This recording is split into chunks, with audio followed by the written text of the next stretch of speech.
Hello, slime lovers. Y'all know what time it is? It's slime time, y'all. Welcome to the Slime Show. That is a time. Slime up, y'all. Fish on. Brought to you by Carolina Lake Weights. Come drift with us. No catfish ain't expensive, but even with its free child, some folks crazy about it, others have to leave it be. You walk down to the bank so you can flash your you looking for Fish on. Yeehaw, baby.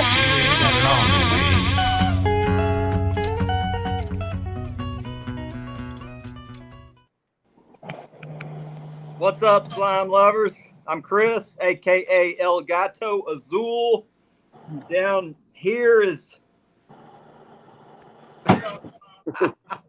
down there is Jamie, my co-host. Carolina Real Screamers. Tonight we've got Rich and the Operation Vets with Nets crew in with us, and we also got a special guest with us that's going to spend a little time. Claude Newman and his son, who won the Kid of the Week, Angler of the Week for Carolina Lake Weights. So, welcome in, everybody. What's up, everybody? How's everybody doing tonight? We're doing good. Good. Great. Doing better now that I got in here. How's it going, B?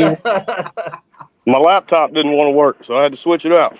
Yeah, there's always technical difficulties. That seems to be kind of the motto of our show.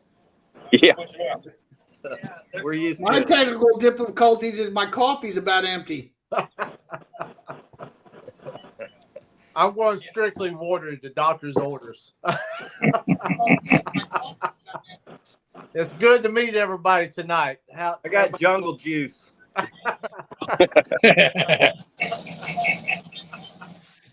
Oh man. So we got Rich. He's the leader of this motley crew. He's the We boss got man. Hayden is like over the other side of him. We got Derek down here, and thought we had one more guy in here, but I guess this is our crew for tonight. So appreciate you guys coming in.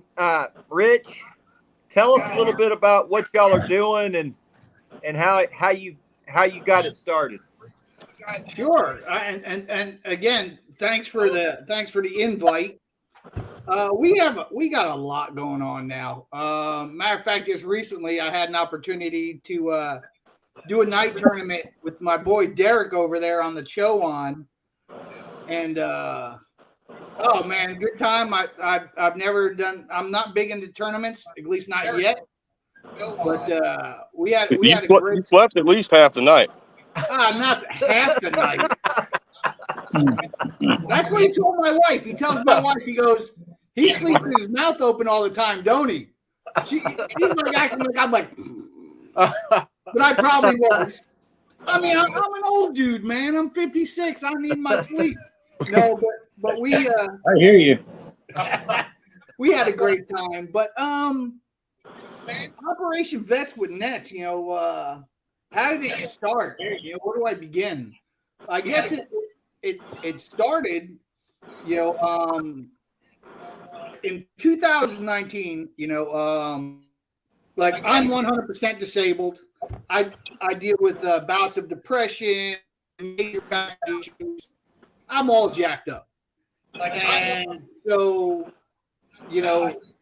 I was finding out that, every time I went fishing, because a lot of people don't know if your body's going through turmoil and stuff like that, stress makes it even worse. And so, because there's good stress and bad stress. But so I started catfishing, and I'm fairly new to catfishing, 3 years now. But I started going out and I just found it very relaxing, very therapeutic. And so I started inviting some friends with me because it gets boring by yourself sometimes. And so one of my buddies that I took out after the trip, he told me that he suffers from severe PTSD. I'm like, really? I did not know that. And so, and I've known him for years. And so his wife called me probably about 3 days later after he got back. We were on the water the whole weekend and got him on some really nice fish. And so she was crying, and I'm like, whoa, what's the matter? I thought something happened. And she goes, my old man, you know, she goes, I haven't seen this guy in years. I'm like, what are you talking about? There's the little man. So He's in here early tonight. yeah. I said, what are you talking about? And she goes, I got my husband back. I'm like, I'm still confused. She goes, since he's got home from your fishing trip, he's been just really relaxed. He hasn't been as stressed out. And she goes, it's all because of you. So all I did was take him out fishing, you know? And so I was talking to my therapist at the VA. I was kind of sharing that with her. And she goes, it sounds like you found a little niche there. You know, finding, you know, helping other guys, you know, just through therapy by going out there fishing, you know, camaraderie, brotherhood, fellowship. You know, sometimes I see guys coming by the boat and they swear we have church going on because we're all praising Jesus. Hey, is that the birthday girl? Yeah, it is. That's what I'm Happy talking about right birthday. there. Happy birthday. Happy birthday. Happy birthday. Happy birthday. So, it dawned on me, the hell, if I can do this for myself by getting this, you know, this, I call it real therapy, then, you know, maybe I can help some others. And so, you know, God just put, and so I started investigating, talking to people, and found out what I needed. So in October of 2020, during the midst of the pandemic, Operation Vets with Nets was born. And so that's really our story in a nutshell.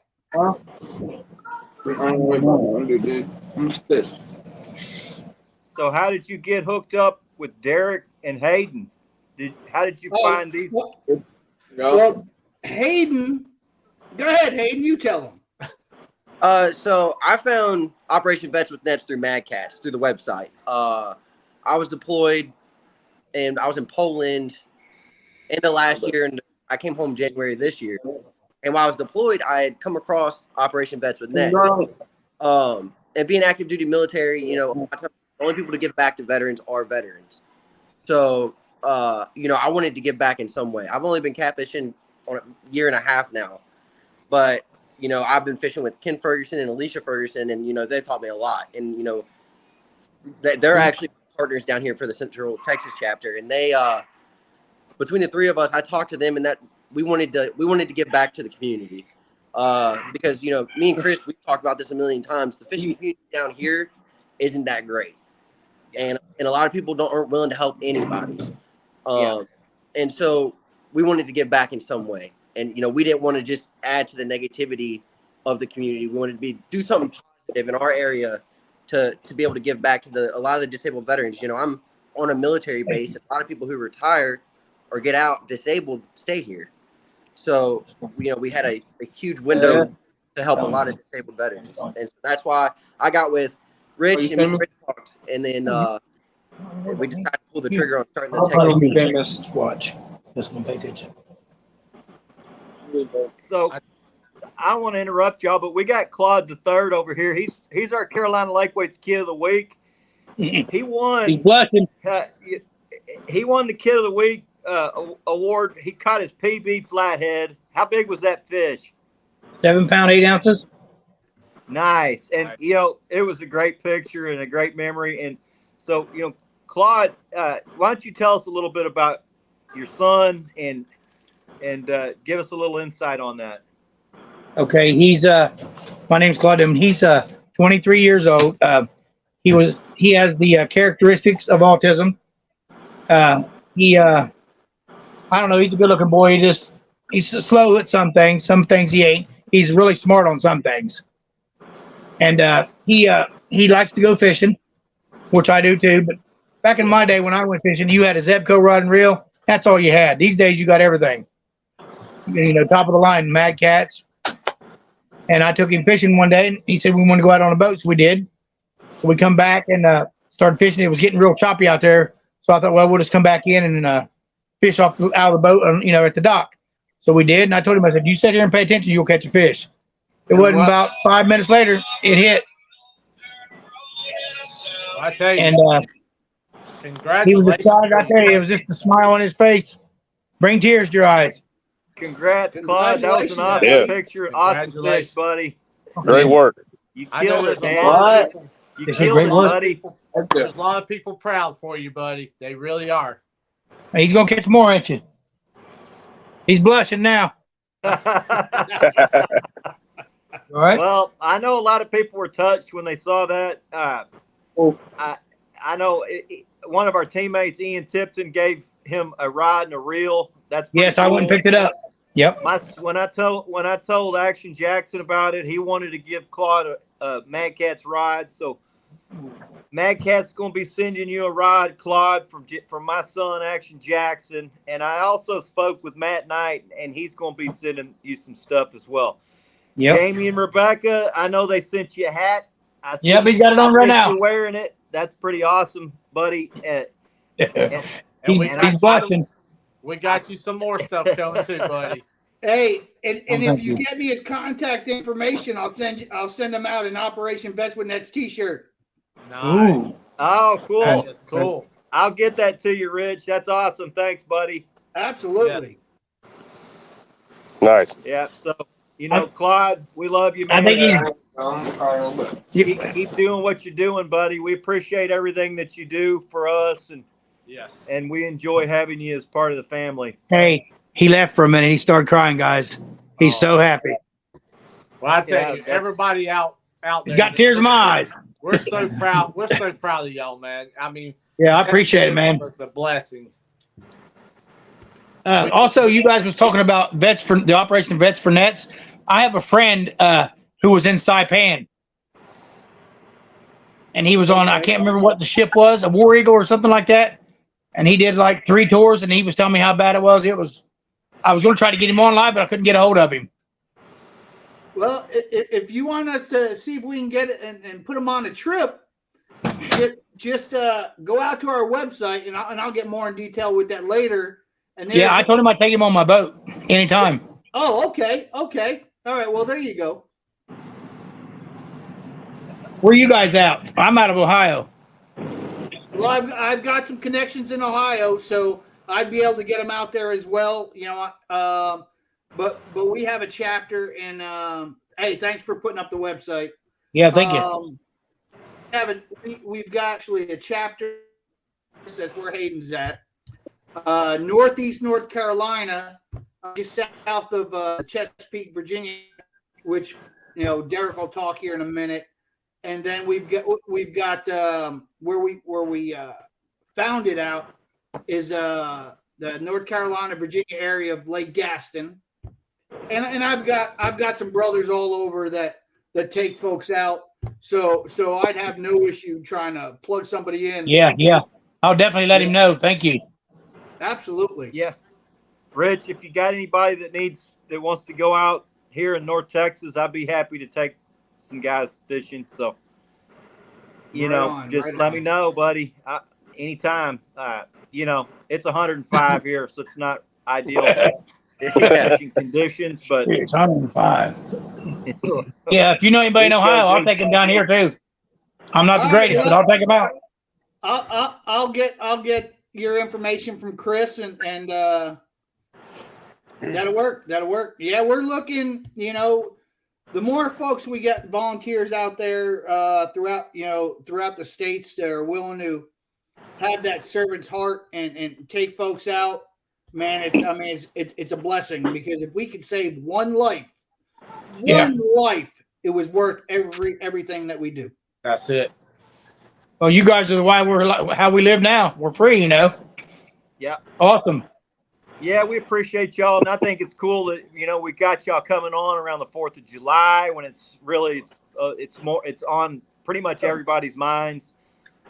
So I think it's cool what you're doing, and I'm glad. I told Jamie, let's partner up with these guys. I think it's cool. I don't really know what we can offer other than we'll just try to help spread the word like we do with our other partners. I need $10,000. I figure if you take them out on the boat and they catch a fish, that'll set it to go right there. That's Yeah, right. yeah. You know, Yes, I sir. think everybody's wanting to go fishing with Micah right now. that's Yeah. it. That's Me it. for sure. You know, myself Yeah. and Rebecca, we're very proud and honored to be a part. We're so blessed, and we're just out, wanting to spread the word for you get so much help for our veterans and stuff, and from Carolina Lake Weights and myself and Rebecca, thank you for allowing us to be a part of something this terrific. That's for sure. Well, I mean, we're the ones, and I think Derek and Hayden, could attest to this. We're the ones that are blessed by the support from you guys. A lot of folks do stuff like this for all the freebies and this, that, and the other thing. And you know what? It's not. And going into, because I've ran into folks like that, going into we do isn't. Has nothing to do with us. It's all about our vets. And the thing is, for the long, everything has been straight out of my own pocket. Didn't care. My wife, she was like, I said, especially when it came to building the wheelchair boat, which we can talk about later. But I mean, I was truly blessed by a lot of people that stepped up with this wheelchair boat by either buying stuff that the boats needed, or with funding, whatever it was. I'm completely blessed by it. But I've forked out tons of money for it, and you know what? It doesn't matter. My wife, she's on board with what I do. God's blessed me.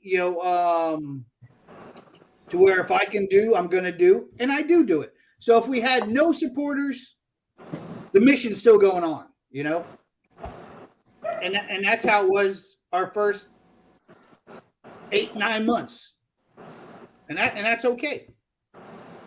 Well, another thing too is Carolina Lake Weight's coming on, and it's a big deal for us too, because me and Chris have talked time and time again about how expensive tackle is, and the amount of money that I've saved in tackle alone using helps us. Like Rich said, everything comes out of pocket. So being able to use a product that saves me time and money, it's amazing. Like I said, I'll hands down it's all around saving I'll us be right back. We appreciate that, Hayden. And I'll tell you, me and Jamie were having this exact conversation last night. And he's like, man, Chris, how many of those because I got 100 dragging weights a year ago. And he said, how many of those do you got left?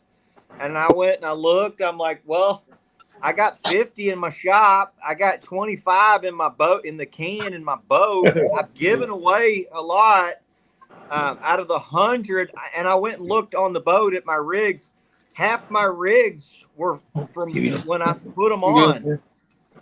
Like out of 10 rods, I still got 5 of the same weights on from the beginning, which to me is insane. That's awesome.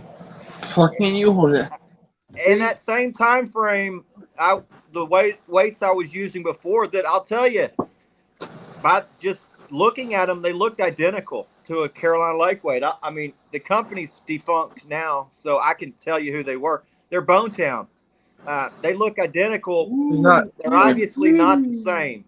There are some major differences, but I lost 100 Bone Town in the same time that I lost 9 Carolina Lake Weights. So How much stuff? when you talk about saving money, I got a Demon Dragon on there, a couple of line rattles, a Roscoe swivel that's probably 75 cents, almost a $2 hook now it's a $12 rig, and times 90, that's a big savings. Oh, it adds up, and it's organizations such as Carolina Lake Weights, which I just got some in today. Yeah, those are beautiful. That's my color right there, Rich. Hey, look like dreadlocks or something. You know I love that green. Yeah, that looks good. Yes, Yeah, sir. So these bad boys will be going on the rods this weekend. So, and what's funny is because when me and Jamie were talking, and because I made all my own weights for the last year and a half, and pretty much the same idea, but I really liked it. And I used to do the same thing. I made all mine with lead. It's time consuming and it's not cheap. No, you're exactly right. So I sat there and because I mean most of my fishing is dragging. Me too. You know, I've only anchor fished 3 times, twice with Derek and once with Anthony Brown during a tournament last year. I'm a dragger. And so losing tackle is just part of the deal, especially when you're on your fields. But you know what? I'm so stoked, and it's really companies like Carolina Lake Weights, Dale's Tackle, Mad Cats that take care of us. You know, that give us a break on our gear, so we can continue doing what we do. And it's so appreciative. I mean, you know, like so I went when I fished with another brand of rod for almost two years and liked them, never had any issues with the rods. And so I reached out to this company about maybe some possible sponsorship because I had like 20 or 30 of these rods. Never heard nothing. You know, and you know what? They were really busy. I know stuff was going on, and that's okay. You know, a matter of fact, you know, I've got kids. You know, some of my neighbors are just starting to learn how to fish. I'm giving them rods. You know, but I reached out to Matt, and this is, you know, this kind of tells you the type of person Matt is. So I reached out to Matt. And seeing if he'd be willing to sponsor us. And he said, and so we were talking a little bit, and he said, hey, I've got a bunch of stuff coming. Which one of my rods do you use? And I said, well, I don't know how well your rods are. I hear from everybody. I've ordered some. They're coming in, but I've been fishing with this brand. And he told me, he said, Rich, he said, you know, normally I wouldn't sponsor it because you're not using our product. But you know what? I just I'm feeling led. Something about what you guys are doing is just, you know, and Matt has just been phenomenal since we started all this. And that's where it comes into loyalty. Yeah. So like, you know, I'm going to be loyal to Mad Cats.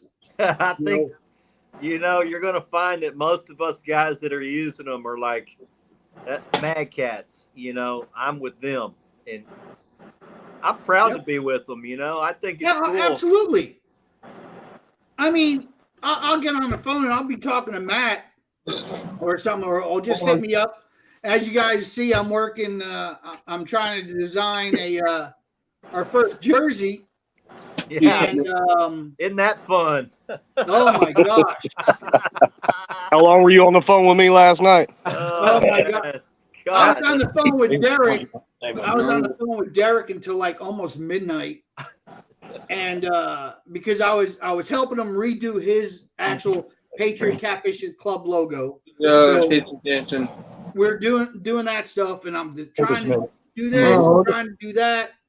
Some of you guys, I'm sorry, I thought Jamie was going to slap me this morning. Take me off this text. And so, hey, that's funny because me and Jamie talked about that today, and I'm like, he's like, did you get in some text stream? What was that? And I'm like, that's Rich, man. That's Operation Nets with Vets. He's showing off those jerseys. Like, I didn't see any jersey. I said, yeah, I saw your text. I thought you were joking. Jamie said, remove me. Who is this? Remove me from this text stream. You know, Rebecca tells me all the time, she says, Jamie, when you got numbers in your phone, you need to put names beside them. Because, you know, I'm bad for that. And I'm sitting there going, man, I know this number. That wouldn't have worked anyway because I texted you, I think either from my business line or one of them. So, but you know, and I'm like, well, it is kind of early because I woke up yesterday morning with this. I've been trying to get a jersey done since April. And oh man, tell me about it.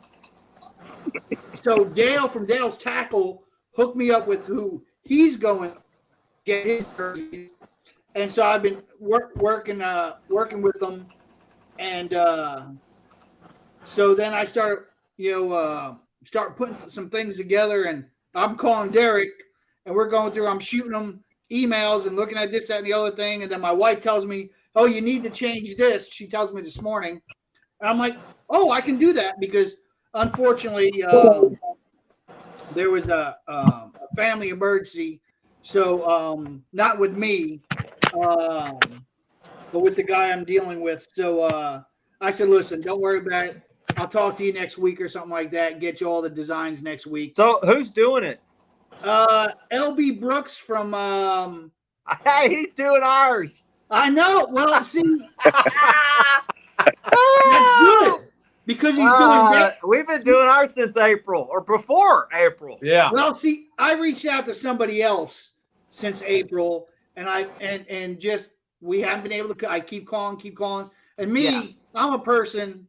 Hey, if you can't call me back to a certain time, right on. I'm good with that. Yeah. But if I feel like I'm being like brushed aside or getting kind of ghosted for whatever it might be, you know what? Then okay, you don't want my business. Right. And that's okay. I didn't feel that way with him.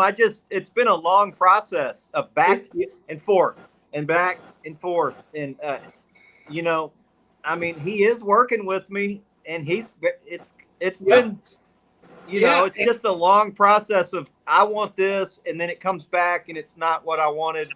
And then we make some changes and then I give him a punch list.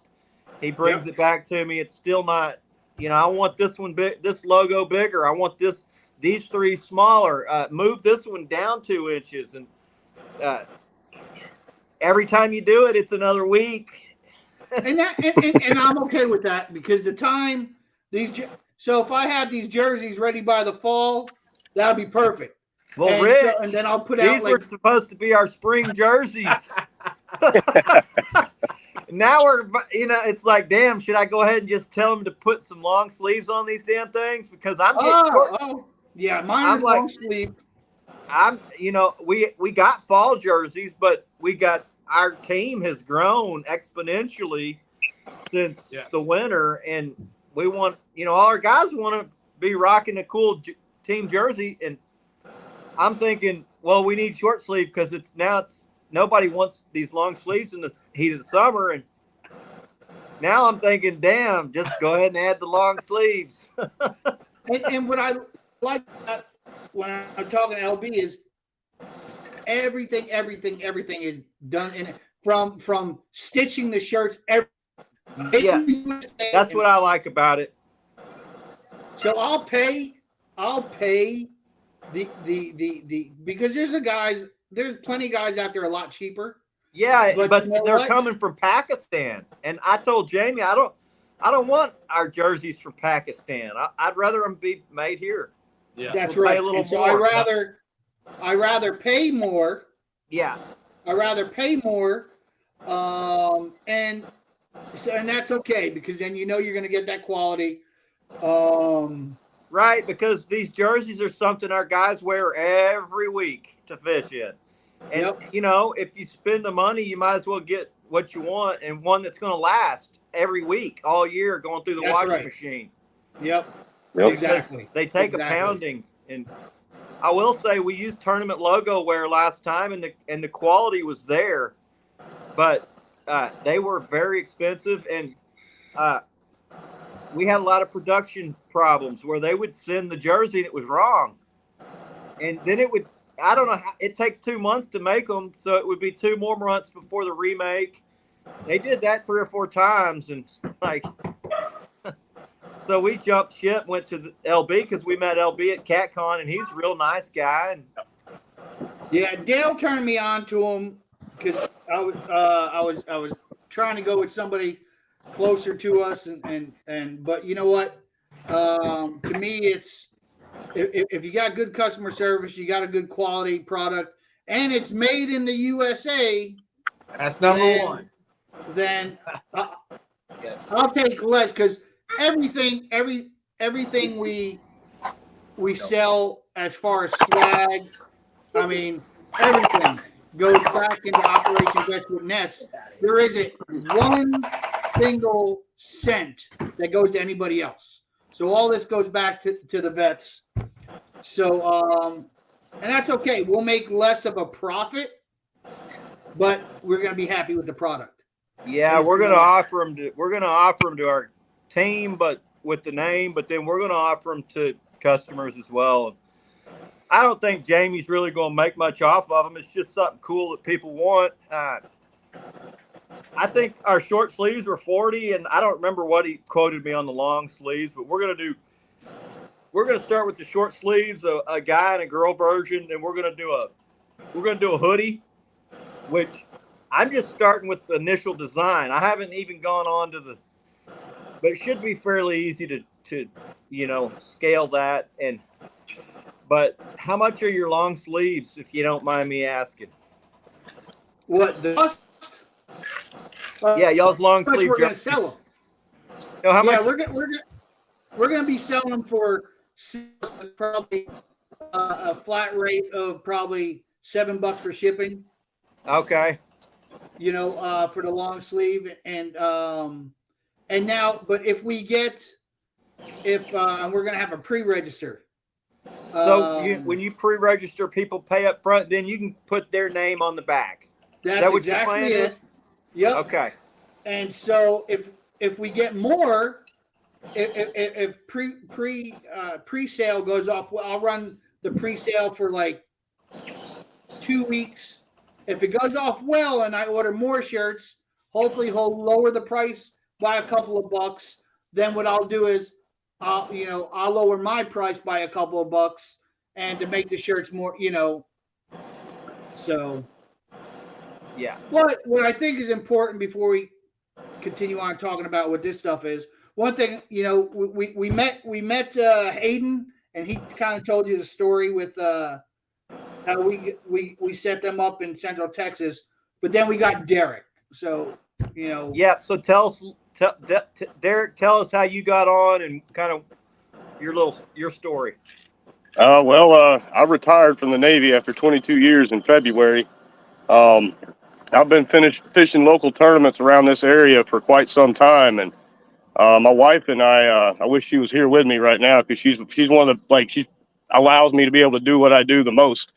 I don't have to work a 9-to-5 job right now, so I'm putting all my time and effort into Rich and Operation Vets with Nets and my own fishing tournament that we run here. And but I was already taking veterans out every tournament. And I think Rich kind of saw that and saw what we were doing. I had pre-ordered one of his T-shirts for Operation Vets with Nets to support him. And then we met locally to pick them up, and we kind of had a sit-down chat about it and what we were doing already. And my wife and I kind of already knew exactly what we needed to do. It was the right situation, and we're helping him out, helping his organization grow. And like I said, we were already doing it. That just shows how, grateful we are to the veterans, and we've taken active duty as well. Yep. Any chance I can get, I have no problem putting somebody on my boat and taking them out on the water. That's Yeah, awesome. Donna, if she's not braiding her hair, she's one heck of an angler. You're pretty good. Yeah, she is. Yeah. So, Yes, you're pretty good. Rich, what's your plans? What do you have any what's your idea of what you're wanting to kind of get it to, or, a near future and then a little further down the road? So I would get things set up where I have either, and I call them the joint task force. Like Chris, you would be part of the joint task force because you said, hey, if anybody reaches out from North Texas, let me know and I'll take them out. So like Anthony Brown, he's part of our joint task force. He takes vets out. Anthony and I mean, Anthony's great. He's stayed at my house, a couple times. We've gone fishing. Anthony's just a great guy. And so anybody who doesn't want to start like a full-blown chapter of Operation Vets with Nets, then we start, we call the Joint Task Force. And so now my goal, hopefully, is we have folks in every state, because bottom line is, when I was running the numbers, when I was first starting the organization, so when I was running numbers in 2020, it was like we had 685,000 disabled vets. Yeah. That was back then. Now I'd imagine maybe more. I don't have the numbers in front of me with the folks that suffer from PTSD, but those numbers are too high. And so if I'm able to, provide that out, that allowing them to get that real therapy and just get away from life's stressors, for a day, then you know what? Then we're doing our job. So I'd like to see, joint task force folks popping up all over, and then hopefully full-blown chapters of Operation Vets with Nets. Like Hayden and Derek have their chapters of operation. So they're going to do things to build up the organization and the name. They're going to go out and meet with folks and try to raise funds for their chapter so they can continue doing what they're doing. And I'm hoping within the next 2 years, because we've got that awesome wheelchair boat we spent 8 months building. Yeah, that thing's cool. I got a picture of it. Go ahead and keep talking. Yeah. So we spent 8 months, and that boat was donated, and we spent a lot of money and a lot of work on it. There you go. Wow, that's awesome. So we were talking about what we could probably do for you. I mean, we got a lot. We know a ton of anglers that, and a lot of guys have a special place in their heart for vets. And, I would imagine we could probably help hook you up with that, your support team to take people out fishing. I know every little bit helps because, I totally get that. So hopefully we can help in some form or fashion to do that. Fishing has a way of bringing people together, and I think catching big fish is something that changes people's lives for the better every time. Absolutely. And if you think about it, when you're going out there and you're fishing, there's so many different things that you're actually accomplishing. You're getting your cognitive skills, you're learning something new. Especially if you didn't know, like when people, most of the time when I talk to folks, when I get on our website and request a trip, all right, do I need to bring rods, reels? What do I need to bring? I said, all you need to bring is whatever you want to munch on for lunch. Yeah. I got everything else. And hopefully, because I've got a wish list on Amazon for Operation Vets with Nets. That's where a lot of folks have been buying things for the boats.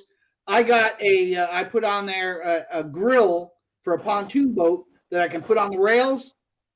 I just recently put that up not too long ago. Hopefully somebody will get that.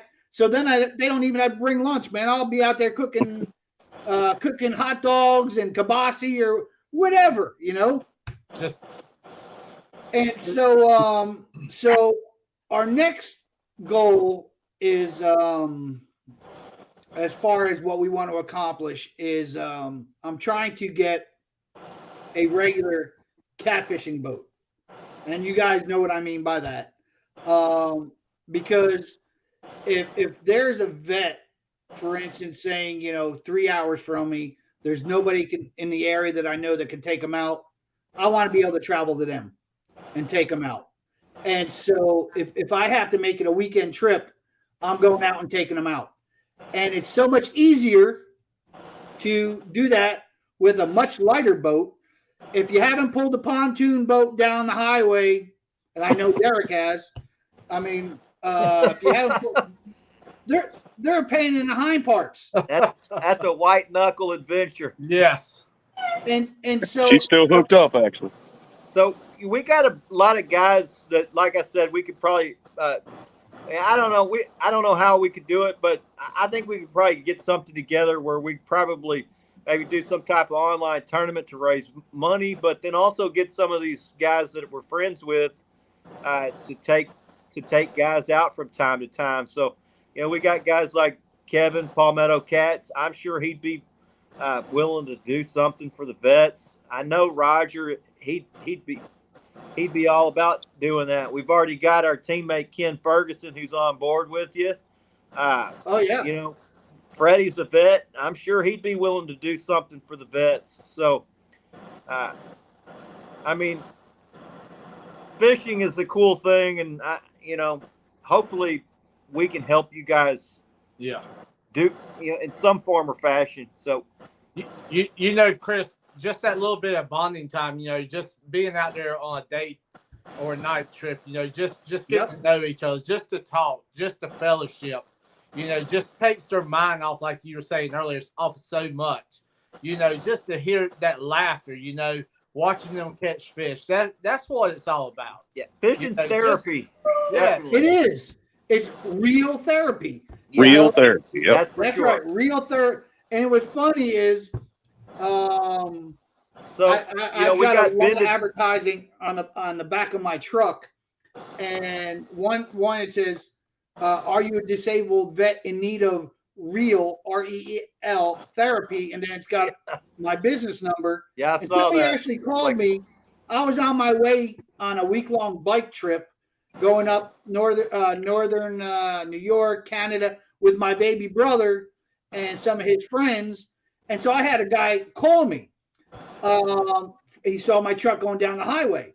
And so, but my wife said, I think it was my wife or my sister-in-law said, you might want to put something fish related underneath that, because, or somebody may think you don't know how to spell. And I started laughing. I said, but you know what? That makes sense. And so I wish I could find the graphic, because I'd love to put it on a t-shirt or something. But I made this one graphic. It looks like the fisherman's hooked and he's riding a dinosaur type fish with these big teeth, and it's really cool. And but it does. It gets those guys or gals minds away from life stressors, a work, and I've actually taken out families, and I've had a request if they can bring their family, even a service support dog. I'm like, absolutely. And especially when you bring when a woman or a guy is suffering from PTSD from something from their service, and sometimes they become introverts. They don't interact a lot with their family. They're trying to deal with, but if you could take a guy or a gal with a kid out there, number one, you're building memories. Yes. And then you're interacting with them and catching fish and having that camaraderie and then laughing. And so you've accomplished so many things just in that one trip. You've got that person away from life so they can just focus on just I think it goes way beyond just that day that you're there too. So a guy that catches some big fish that he may not used to be catching those, it's that thrill will be with him every single day for at least 2 or 3 weeks. But then the memory is a lifetime deal. It's just burned into your brain, and you will always remember that day of greatness, and you can always go back on it and have a good thought. You think Absolutely. about that day, and you're like, man, that was awesome. And Like down here in Texas, man, I take soldiers. I try to take a new soldier fishing every week, twice a month at least. And, the big, I just have employments and a lot of domestic violence. These soldiers don't have a way out. They don't have a way to go and do something. They don't have hobbies because they've done enclosed themselves in their own mind, and they don't go and do things. And so I take a soldier fishing, and then next weekend all the stuff I run. So he'll order all this stuff, and then he's out on the bank the next weekend fishing on his own. yeah, And it gives him a way to get away from his family and give a little time to himself. And that's a huge thing. I see that a lot, taking these active service members out with me. Absolutely. Suicide's a big thing, but then even guys find an outlet, find something else to do besides, a lot of my soldiers get in trouble at the bars around here. Chris knows the clean area. It's not very safe around here. yeah. So these soldiers, giving them a lake to go to and somewhere where it's quiet and they can focus on themselves. That's a huge deal too. Not just trying to help them heal from PTSD and help them cope with things, but just simple day-to-day life stuff. It gives them that outlet.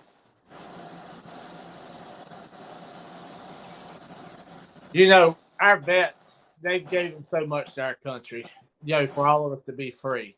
But for us to just give back just that much, is something that, I feel like there's a lot more we could do. And myself, Rebecca, Chris here at Carolina Lake Weights, just one little step that we can help just fills our hearts. And if we could get everybody out there to do the same thing, to give back to our vets that has given it all, for the ones that hasn't come back home to their families, but for the ones that's here, that if we could just help, just grow that brotherhood, that, just our, it's hard to put in words what it, what it really means. But I think fishing is life changing. Let's be real. I mean, a lot of I would imagine for most of the guys in here, some of our best memories in life probably are fishing related. And I know a lot of people probably don't really understand that, but then I'll take people that don't fish and bring them on the boat. And it was 10 years ago. And they're like, that time we went fishing, that was the best time of my life. I'm like, Yep. Yep. And it's, and just think about when you're doing that, you're saying you're taking a vet out and they bring their son or daughter. Here's a good example is last January or January. Tornado at the door.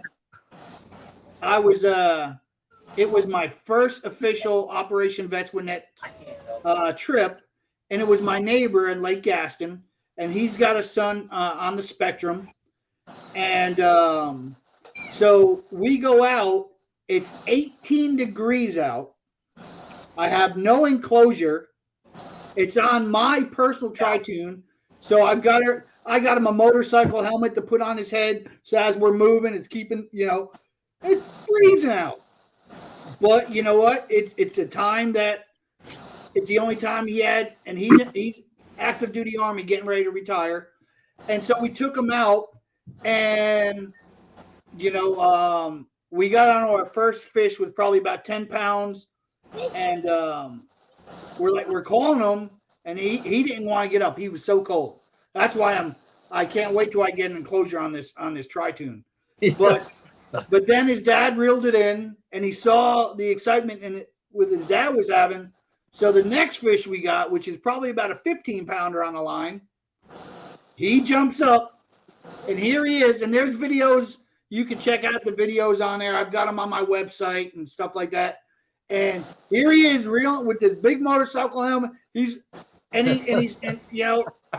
And we're told, he talks about that trip all the time.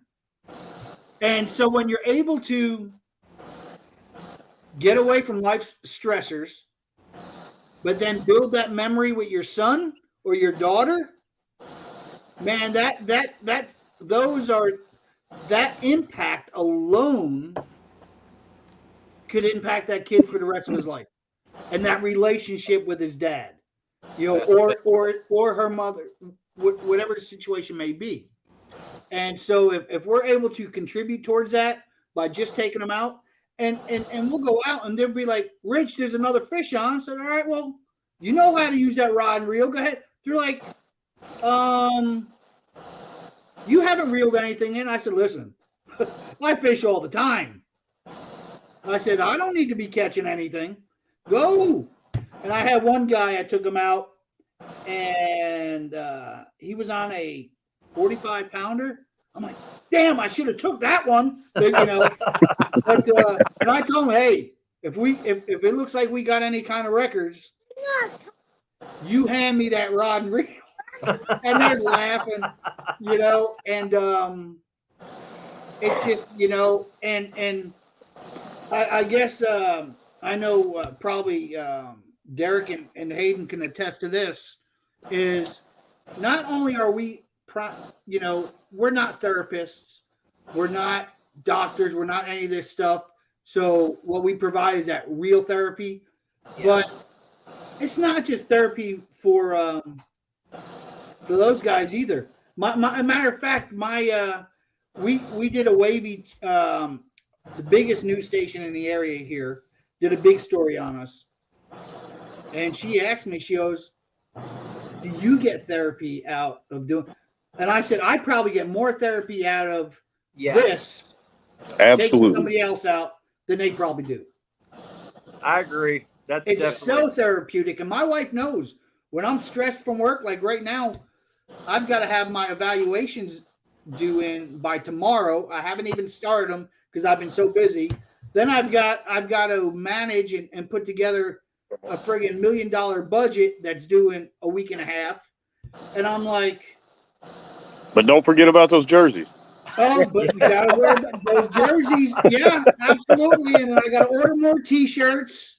And, and so, my job is stressful as hell.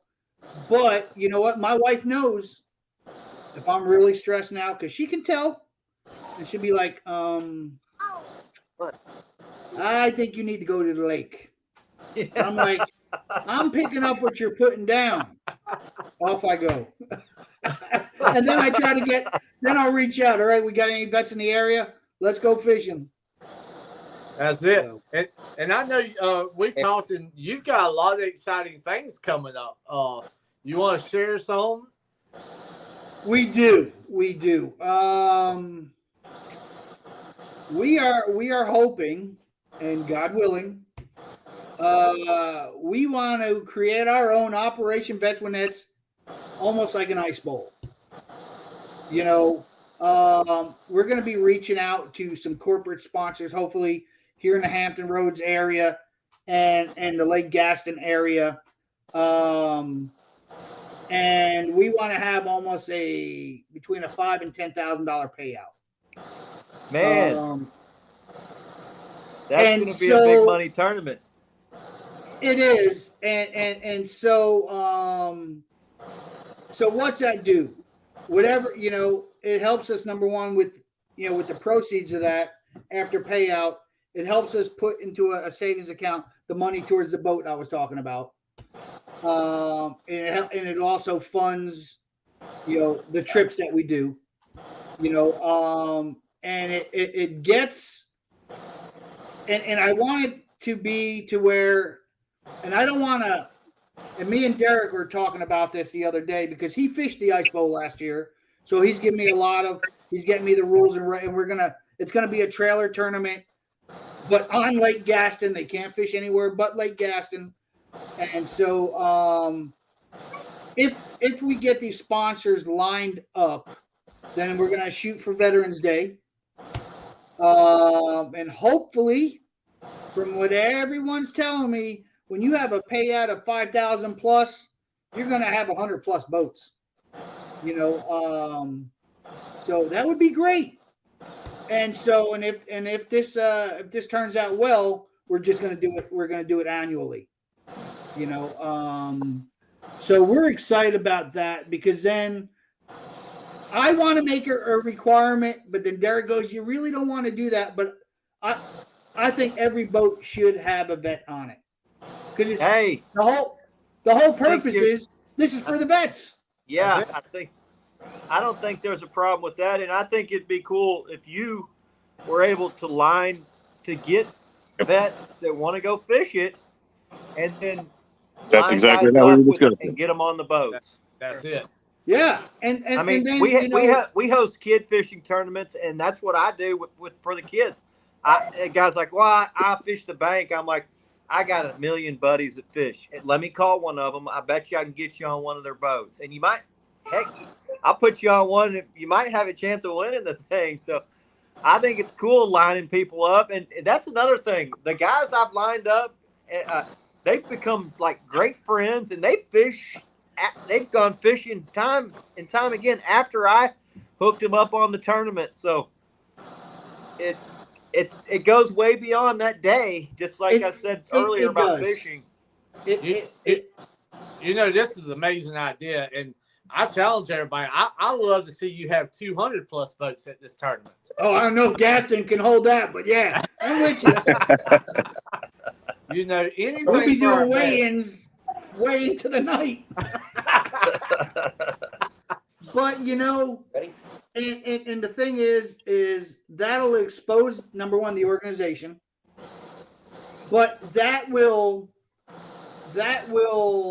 bring the masses of veterans together, because I don't, if we have 200 boats, I can almost guarantee that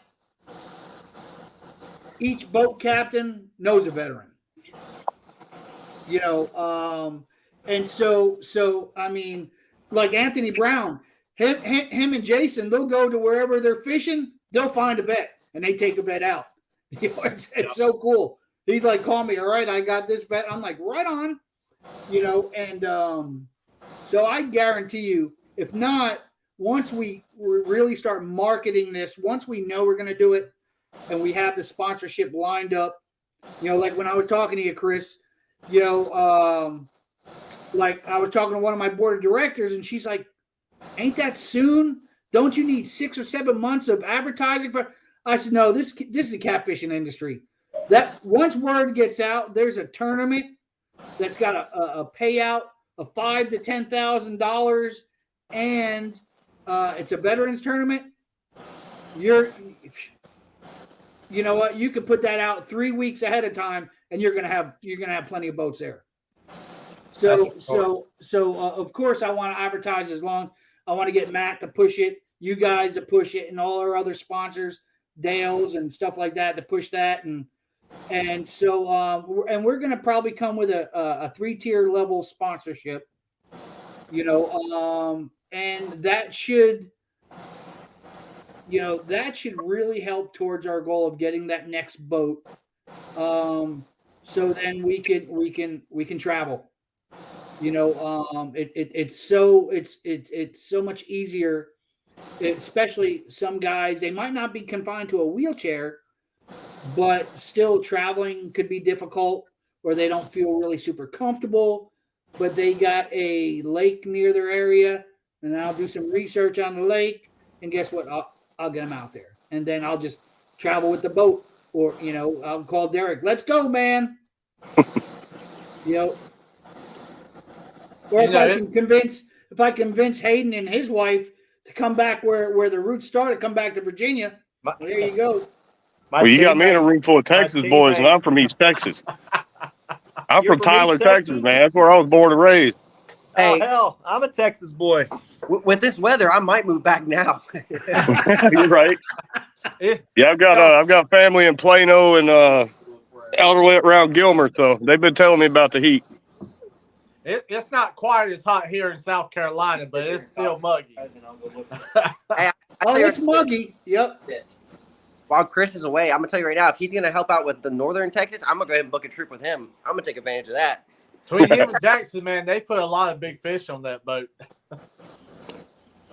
No, I know. I talked to Chris and one of our other buddies to help us run Hook 'em, Jesse. We're gonna, without Jesse because he's with you guys. We're trying to all get together when it cools down a little bit and go out and do some fishing. I tell you, that'll be an amazing trip, man. Because I watched Jackson and Chris, man. I mean, damn guys, especially Jackson. He put some big fish on the boat. That's for sure. Yeah, you getting them. He's showing me up. But it's amazing what y'all guys are doing. It really is. And here at Carolina Lake Breaks, we just want to get the word out for y'all. Spread the word at the good that y'all doing. I mean, and it touches a lot of hearts, man. And people love hearing this. This day and time, the world just needs a whole lot more. We could just get everybody just to open up their hearts a little bit and just, help our events all they can. It would be amazing.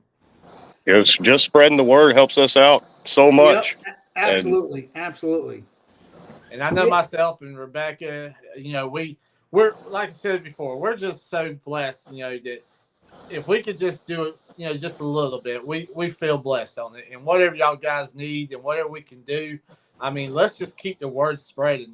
Let's help our veterans.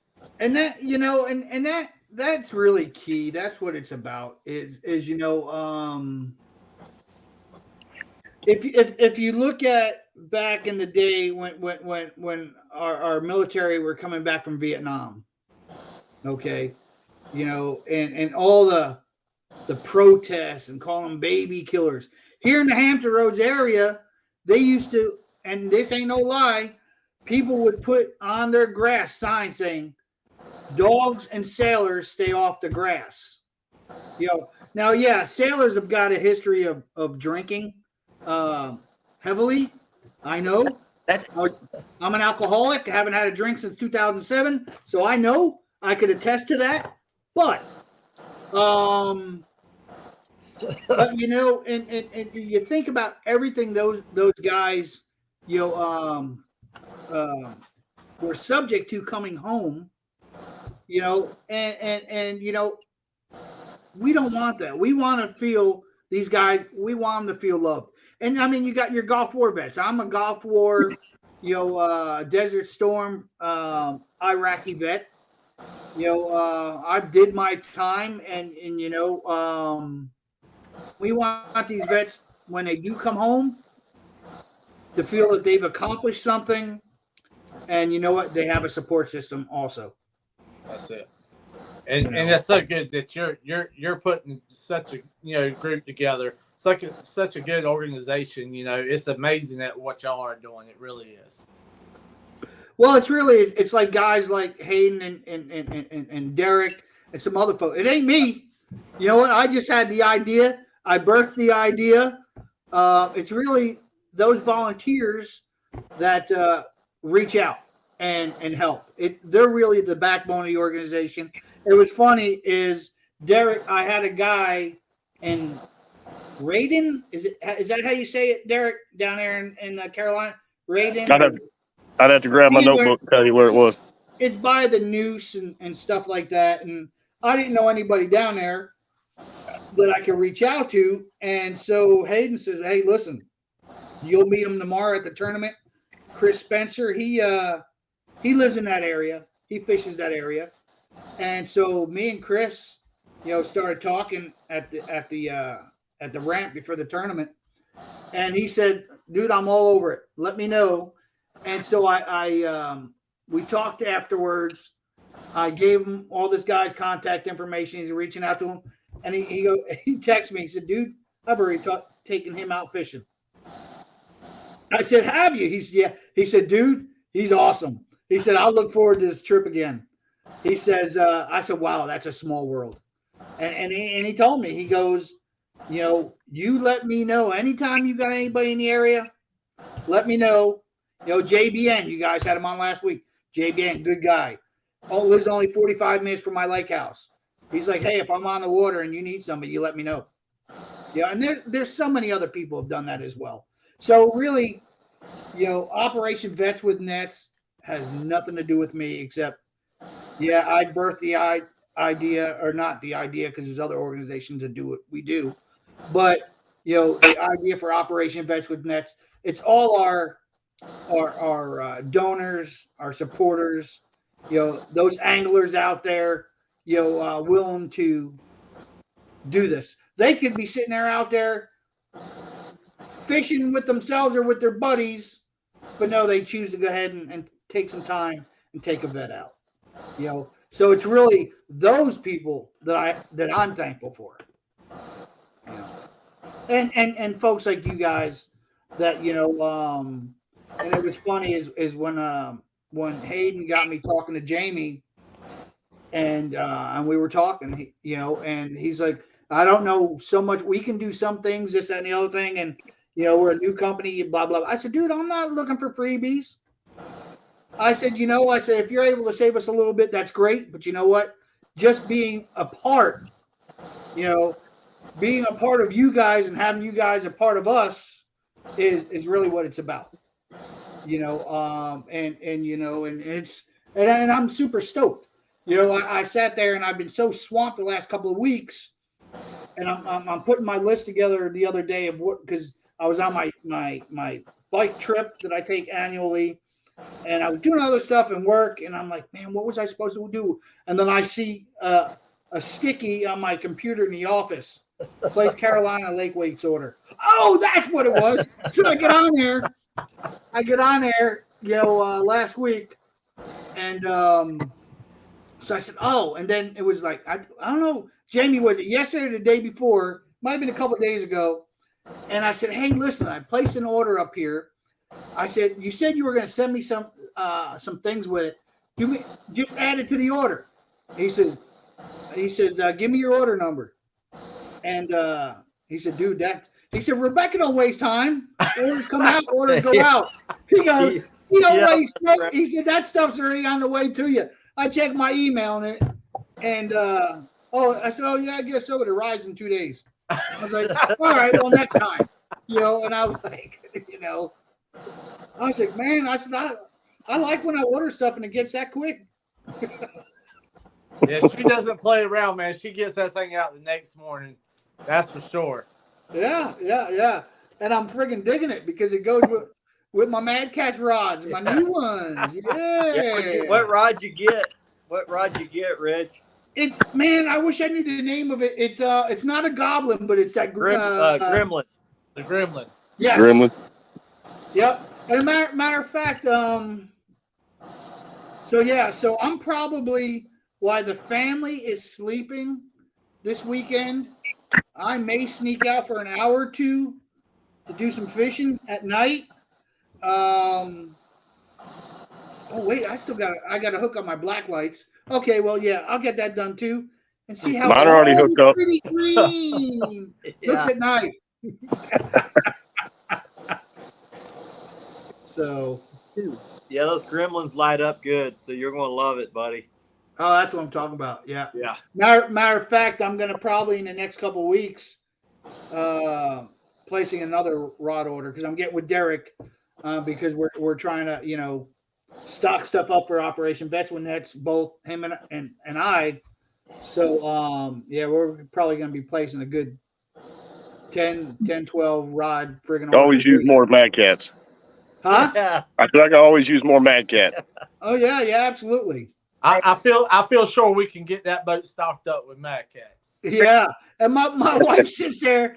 My wife says, she sees a tube of rods coming in. She goes, more rods?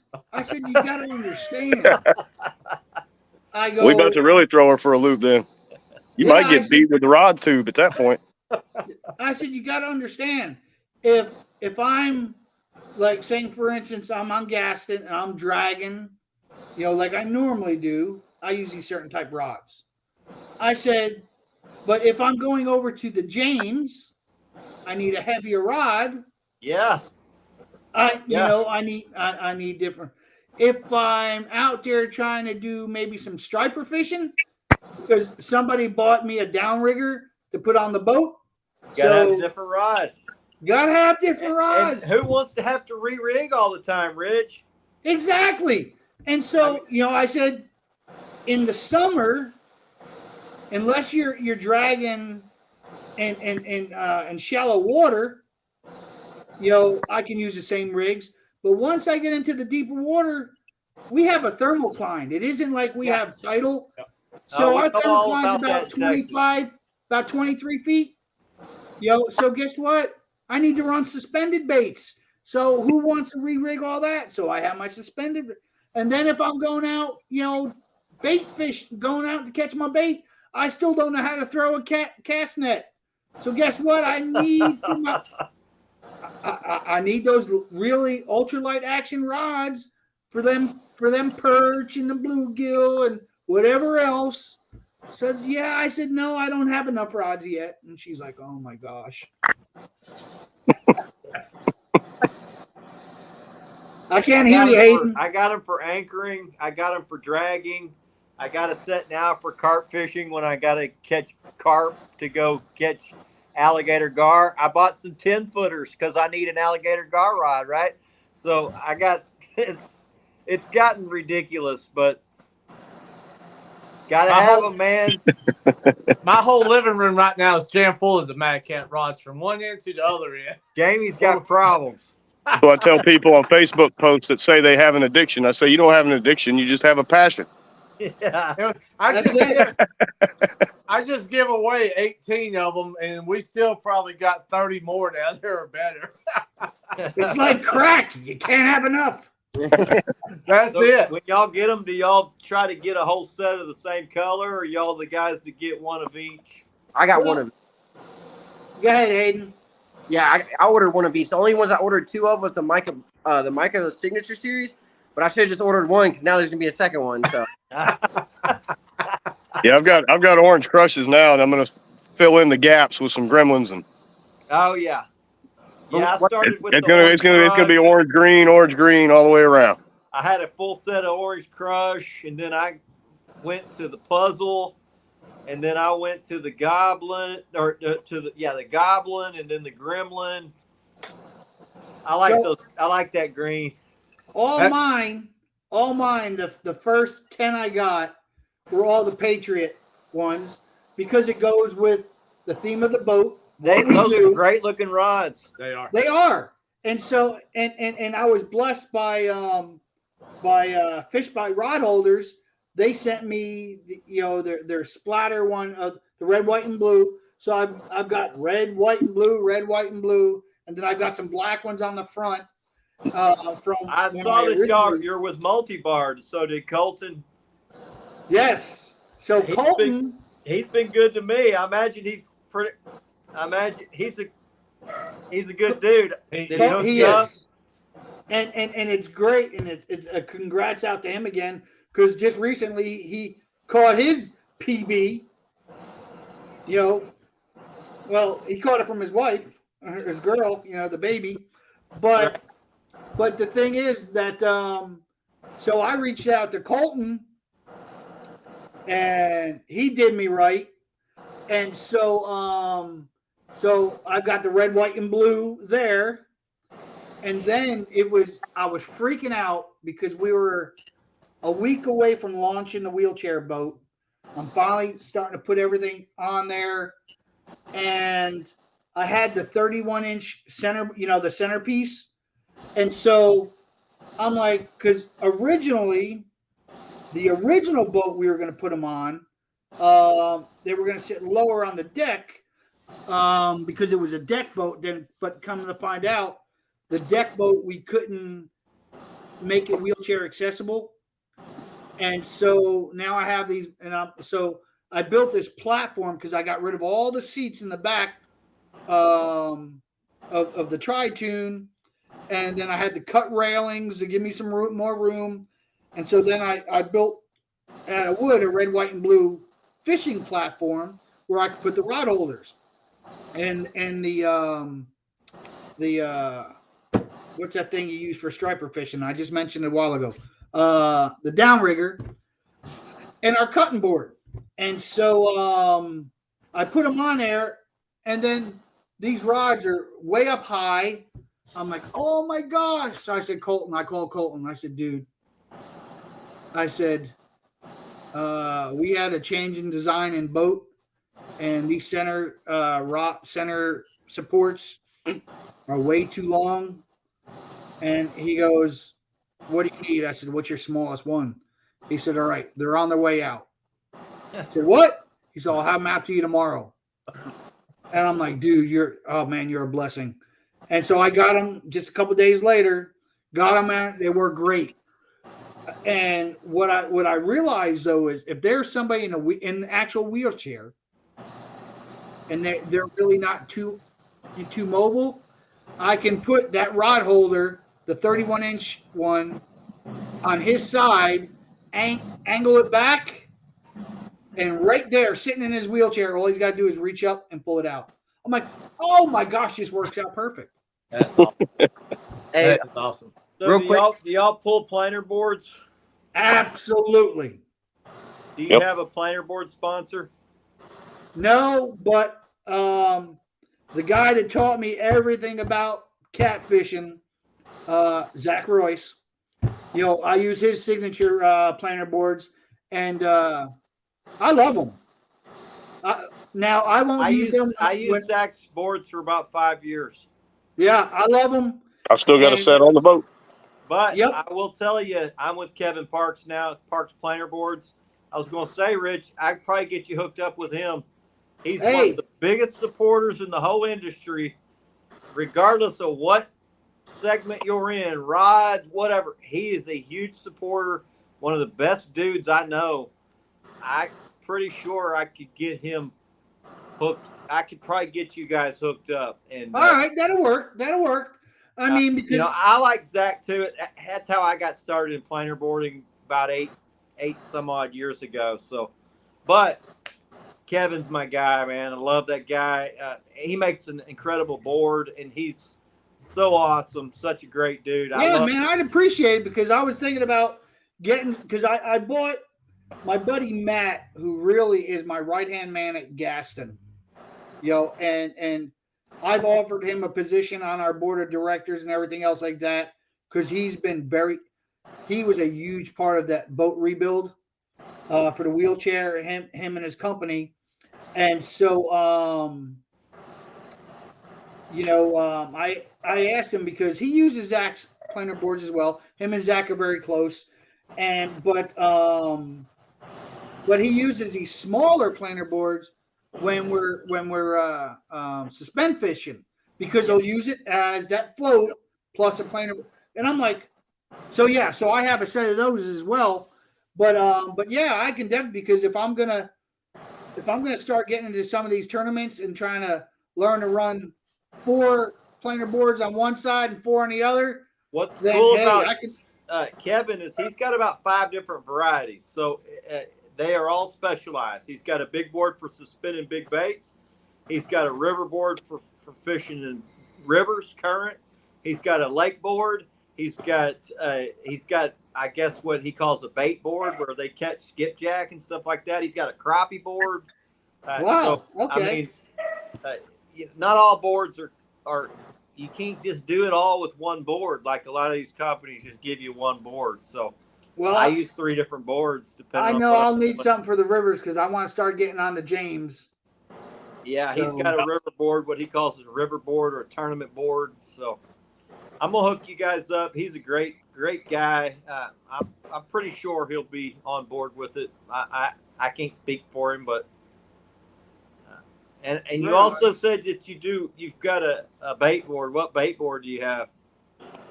Oh no, I don't have a bait board. No, the only thing I'm sitting out there, I have the smaller boards for suspend fishing, but no, man, I go out there and I'll grab my ultralights and sit there over some of my favorite. No, I mean a bait cutting board. I thought you said bait board as far as That's- planer board. So someone bought it off our Amazon wish list, and I Okay, kind of modified so I can mount it. like a magma. And I don't know if it's it might be, but I'm looking to Fat Fish Designs. Okay, I talked to him, and he said he can make us one with our logo on it. Right. So I mean, I've been so swamped with other things, I haven't reached out yet. I've got a planer board rack from them that actually Kevin gave me, just being nice. So Oh, well. a planer board rack that goes on the multi-bar. It's a sweet little addition. But we got a bait board guy that does our stuff for Carolina Lake Weights that does custom, and he fills it with a glow-in-the-dark epoxy. He can put your logo. He like routes whatever saying you want on the sideboards, on the fronts, the backs, Oh man, cool. all kinds of stuff. And it's really, it's something else. It is. That's one of the things that I probably get more compliments on my boat. I'll be Man, at the you're getting me gas excited. station. Somebody at the gas station will be like, "Damn, man, I like that bait board. Where'd you get that?" So, Mine actually, the one that Chris, you know, that we do a lot of our pictures on with the weights. It looks so good. I told Chris I hadn't even put it on the boat. You know, we always taking pictures with the weights and stuff on because everybody loves that bait board. But you know, I was really impressed with just the quality of it, but the uniqueness of it. I bought Jamie's. I'm like, just thank you for, you know, being a good friend to me and, you know, taking care of me. So, Jamie, I don't know if you got it anywhere close. Is that anywhere near you could show? it's actually in the shop Okay. out in the back. Matter of fact, we've got weights on it and hats on it where we're going to do some more photos on it after the show and stuff. So. But I hooked yeah, my buddy up, Patrick. He got one. He's one of our teammates, and he got one. He's like, "Chris, that bait board's awesome." I'm like, "Well, I know a guy." I know Derek needs a bait board. We use the top of his cooler.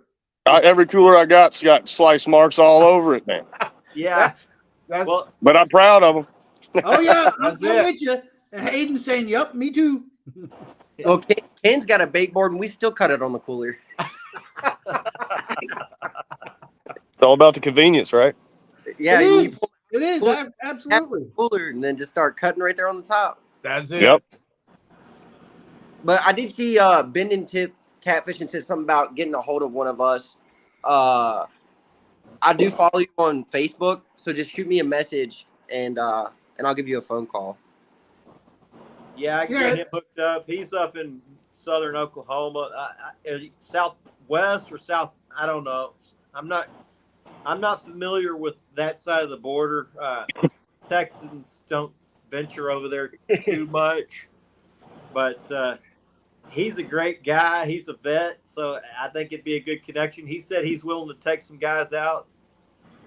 He also said road trip for Rich's tournament. So That's maybe what I I'm There you go. talking about.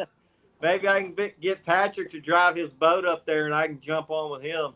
I There you imagine go. there's going to be a lot of us taking road trips to that tournament.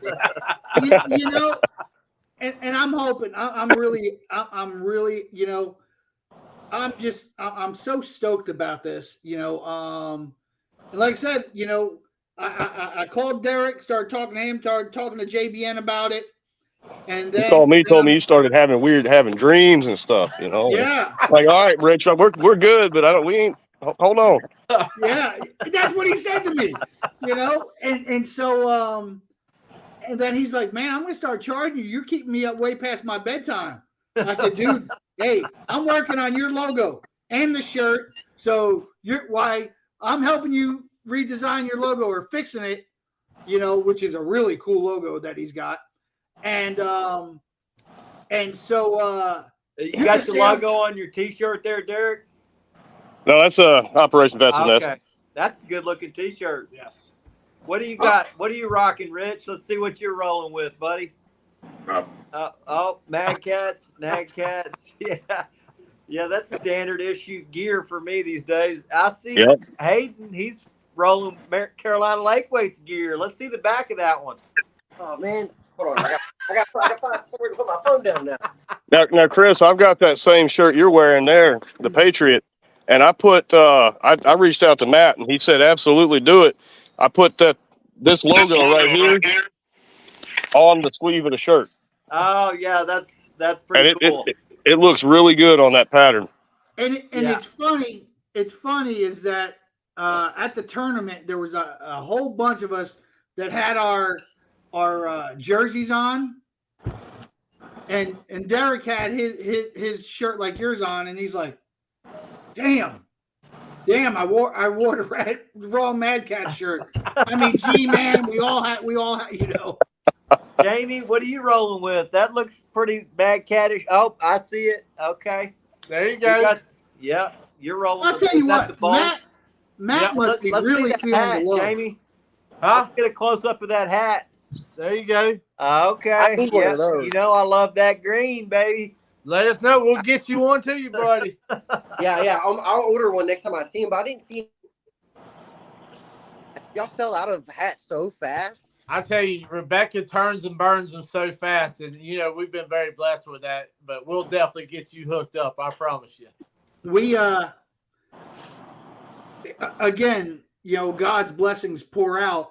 I had a young lady down in the Gaston, or no, she's here in Norfolk, in the Hampton Roads area. But a friend of mine, a mechanic down in Gaston, was telling her about what we do, and she does a lot of work for the Navy, and she was Navy, and she reached and my buddy Richie called me. He said, "You need to reach out to her. Business has been so good for her this year that she wants to do something for Operation Vets with Nets." And so she is getting our hats made, you know, and these are cool, you know. So hopefully we'll have them in the next couple of weeks, but they're white with the American flag somewhere, I forgot, but then you'll have our Operation Vets with Net logo on the left panel, and underneath it'll say OVWN for Operation Vets with Nets. On the side, it's going to say providing our vets real therapy. And then on the back, where you adjust the size, it's going to have the American flag. When she sent me that hat, like she said, go to this website, pick your style hat. And so I did. And, but she says, well, she goes, let me show you what I was thinking. And she showed me that hat. I'm like, ooh, I like that. So I can't wait to get some. Like my sister-in-law, I was blessed. She made me these and sent me a bunch of them to give to the vets. Is that like an iron-on type deal? Yeah, it's what's the type of direct to transfer Yeah, type? Yep. yeah. I got some of those for my YouTube channel. Yeah. So she Let me did this. give you a suggestion. This guy right over here, he makes hats. He just now got There into it the is. hat making business. So Jamie, show him that hat real quick. There you go. I like. Well, Well, matter of fact- she's donating all these hats, so these are all free. Yep. So, Oh well, Matter of free's, fact, free's Rebecca. hard to beat. Yep, Rebecca's going to be getting some bait towels and everything made also out to you too. Yeah. The bait towels I'm looking forward to. Yep. And look at this ugly mug. Wait, there it is. We were in the Lake magazine. Last year they did it. This was our first big exposure. They did a big, and there's one of my best friends. There he is. I took him out, and we were doing it off my personal boat, which my wife is so glad to have her boat back. I removed all the fishing gear, took everything out. See, they did a whole spread on us, man. It's like, yep. So she goes, because I had somebody out and I was shooting a video. Let's And, see it again, Rich. I put you in solo. Let's see it. I couldn't see it. Oh, okay.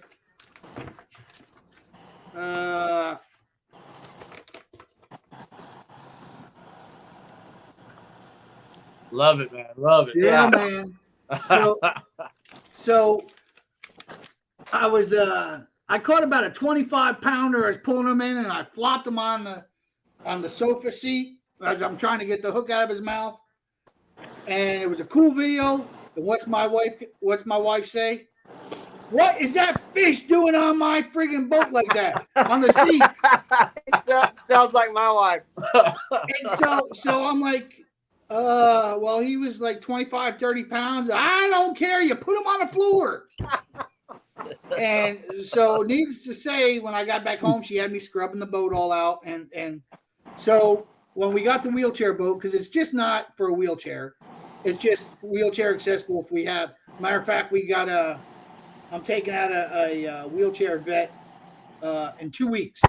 And so anyway, she goes, I'm so happy to have my boat back. And I'm like, she goes, if I'd known we were gonna get a fishing boat, then we could have bought a pontoon type fishing boat. So I didn't know because I wasn't fishing then. And but yeah, if At least you've got carpet. I've got that decking on mine, and I've about skid all the way across my pontoon boat man. with slime. You step in that slime when you were jumping for a rod bend, and it just, whoa!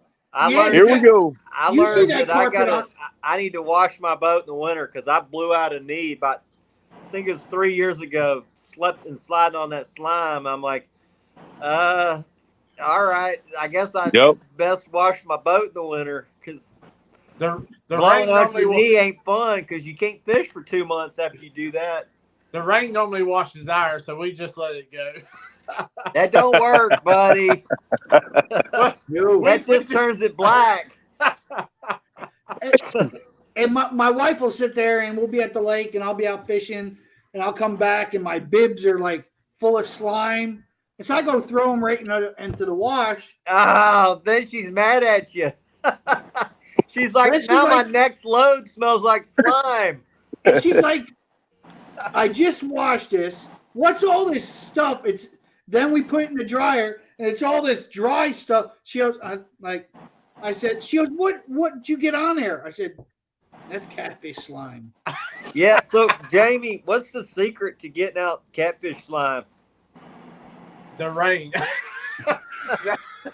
That's a you know, the other night myself and Rebecca, we were doing a live, and we were lucky enough, blessed to catch some nice fish. We caught one that was 58. Matter of fact, this is a shirt I had on, and when we picked it up, it just went, oh, and I was like, oh no. And we've yet to wash it out because I've always said never want to wash the luck out the boat. So we really haven't washed the boat. We just sort of let it. I used to do the same thing, Jamie, but blowing the knee out pretty much. I was like, oh, that luck bullshit, that's gone. Well, Slimy Not boat, lucky anymore. It's just dangerous. Yeah, I that's used it. to do a lot of things for the luck. It was the hat, it was the slime, but I realized peanuts it's on not, the boat and all this. No, it's the fisherman. The longer you do it, the better you'll do. So now I just go fishing, and I thought I'm going to change my mindset. I think fish might like a clean boat. So I just started washing about every 3 trips. Now, it's a dirty boat. You've seen my boat. It stays pretty slimed up, but about every 3 trips, I'll wash that thing. I think we've washed the one we got one time. I think it's been to the car wash one time. See, the thing is, like, when we were using, our personal, tri-tune, both fishing and for, like, in the summer, she's like, I know the winter is yours. That's when it's prime catfishing time. Yeah. The summer, that's for me and the family when our kids come down and all that. But you better keep that boat clean. And she'll get on there. She'll be looking around. She'll find hooks. She'll find weights. I thought you cleaned the boat. I said the boat is clean. That was still a good hook. I just had to put it over there. Might use it next time. Yeah. That's we what cup holders are for. We used to have a box we put all the weights and stuff in. Now we just throw them in the boat, and then we'll just pick them up next time and put them back on the rods. I got stuff in every cup holder on my boat. That's it. That's what they're there for. That's put your right. drink on top.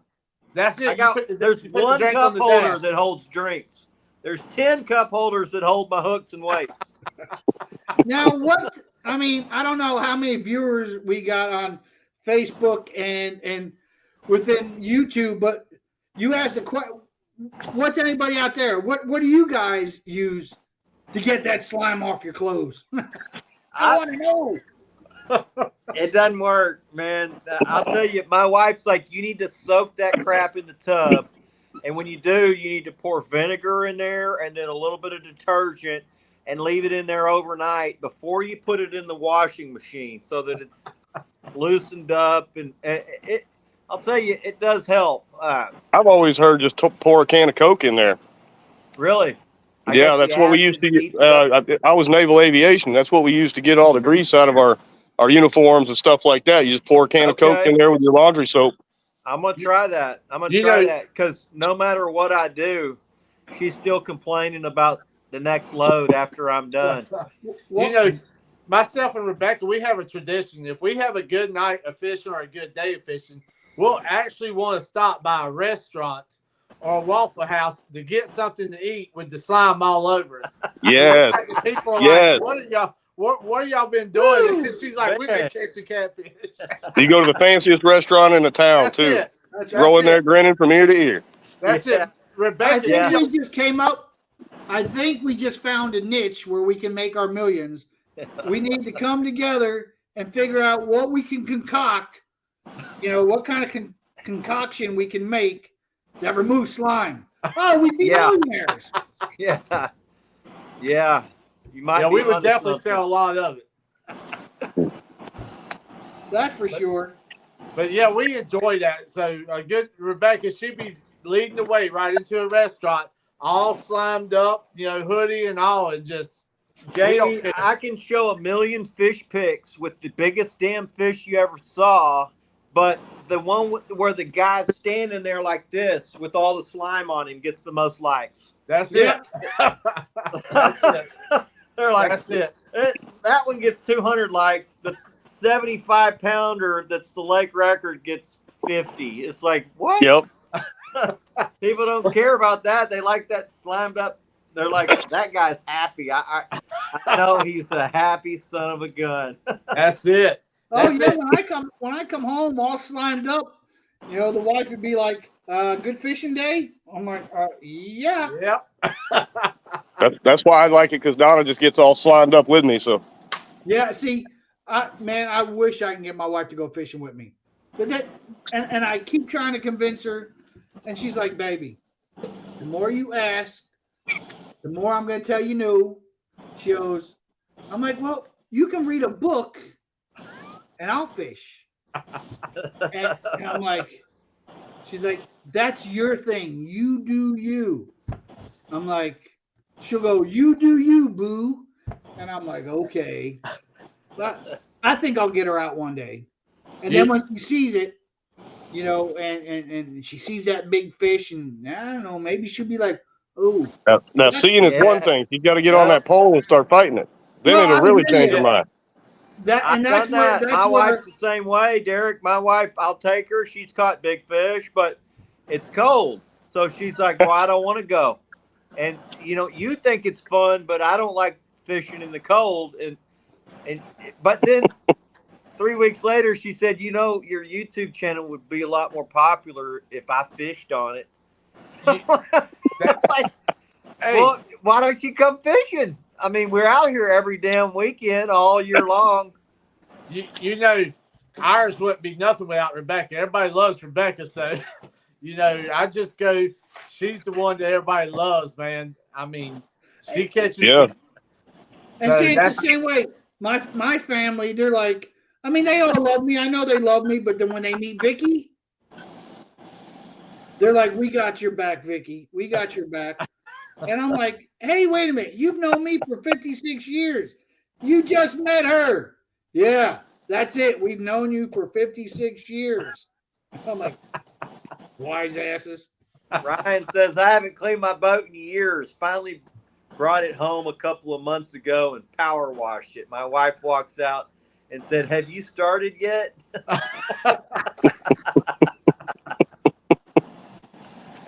Oh, too hell. funny. Well, Rich, man, I'll tell you, y'all guys are doing something wonderful. Y'all really are.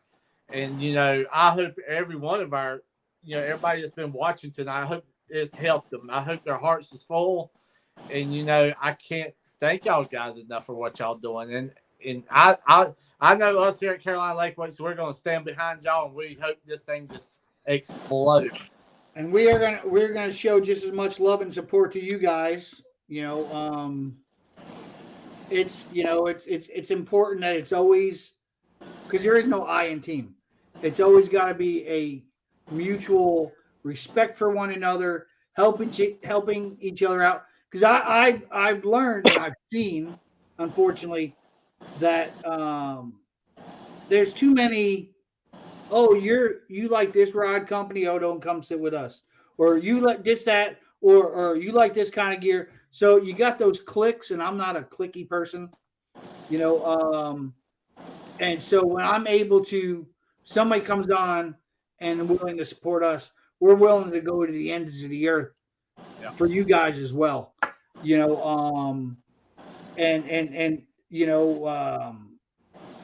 every time I do an interview, I'm always like, well, it's thanks to this company, this company, this company, this. They never add that into the interview, especially on the news. But what's good is, at least with our local TV station, that on their website they have the video, but then they have the full write up, and then they do mention the folks we mentioned, because I think it's important that it's how a small company can grow, is when you're helping others, and then those that are helping you get out and they market your stuff, they share their stuff, they tag you, they start building, helping you build the brand, because that's what it's all about. Rich, that's exactly how we've done it at That's it. Carolina Lakeweights. I've told Jamie, he allowed me to build our team, and we've been really, like, we go back and forth every day about what we think we can do to try to build it and try to get better. And I think, building those relationships from day one was important. I told him, I don't know what we actually going to get out of it, but the more of these types of relationships that you can build, it eventually starts working synergistically, and you all start helping yourself. We're all small. We're all actually very small. When we first got on with Mad Cats, they were small. Now they're huge. They're kind of help drag us along. And then, we're pulling on little guys, and we're trying to help them. And then, they may take off and get bigger than us and be able to pull us along a little bit. And I think, putting it all together, eventually, when you have enough team, a strong enough team, you're all really helping each other. Everybody benefits. It's kind of like a force multiplier. It's like each one of us individually is very small and insignificant, but when you put the whole team together, we're pretty dominant force. We're forced to be reckoned with. I'm proud of the team that we're building. So I'm glad you guys have decided to come on board, and it's really an honor. I mean, to have, for what you guys are doing, to let us be a part of it. And it's an honor for us as well. I think it's cool. And I can tell you, Carolina Lakeweights is always going to fight for our veterans. We can't never give enough for our veterans. That's one thing about it. And I want to thank Hayden, because we became friends really quickly. And he's like, Chris, what do you think about, maybe getting Carolina Lakeweights and Operation Vets with Nets hooked up? I said, dude, I think that's a freaking great idea. We're small, y'all are small. So, I mean, we're all just trying to find our way. But I think linking up, we can probably help y'all a little bit, and y'all can help us a little bit, and we can grow together. And who knows where it's going to be in 3 or 4 years from now. Who knows? Things are happening rapidly. Hayden kept reaching out to me. It's all right. I'm trying to work with Carolina Lakeweights and So he'd keep calling me back and forth. But he said, I got to get you plugged in with Jamie and Rebecca. I said, dude, I'm all about, and I said, it is, let's help each other. Yeah. And then I had a chance to talk to Jamie and Rebecca on the phone, and I think right off the bat we thought it was a good fit right after the first conversation. I think it's a great fit, and if I nothing think else, so, we can get some of our anglers, to take some guys out, and really, in reality, is if you can help one guy, you've done it. You've done it. You've done it.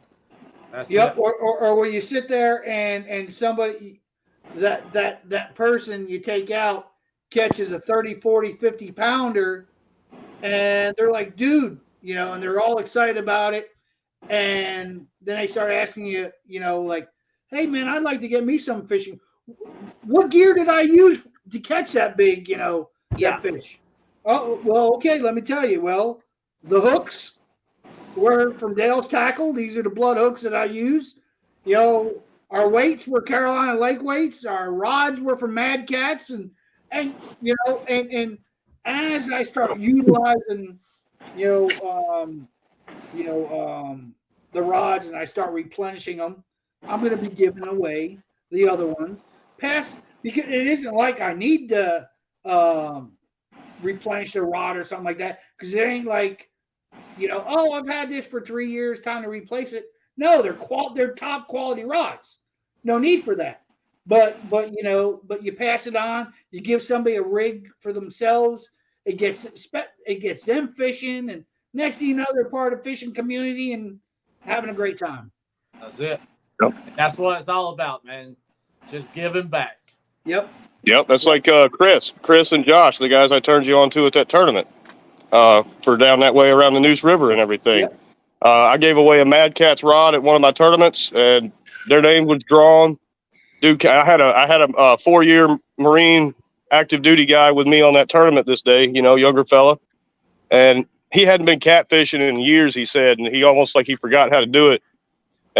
But those guys won that pole, walked right over to this kid and handed him the pole, said, we don't need this. Here, you take it. Yep. To watch that guy's face just light up, it's like how much like they made his day, 1,000%. Yeah, they probably made his year. That kid's reached out to me several times. How do I use this thing? I went out here to this place, and where should I look? Where should I try to fish? And I help him out, And that's what That's memories that kid's gonna carry for a long time. Absolutely. Yep. Yeah, and fishing has a way of bringing people together and like putting people in contact and being friends with people you probably would have never met before. For instance, this crew right here, without, Jamie bringing me on, then us building this show. Now here I became friends with Hayden.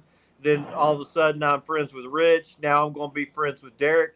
None of this would have been possible without the fishing part of it. So I think it's cool. And need some bait. I just had some bait walk up to me. Anybody need a toad? But this is just the start of something this good. I mean, this is just the start. So I'm excited and can't wait to see where this goes. Yeah, so you guys are welcome to come on the show, back on the show anytime. I've had a great time talking with you guys. Yes.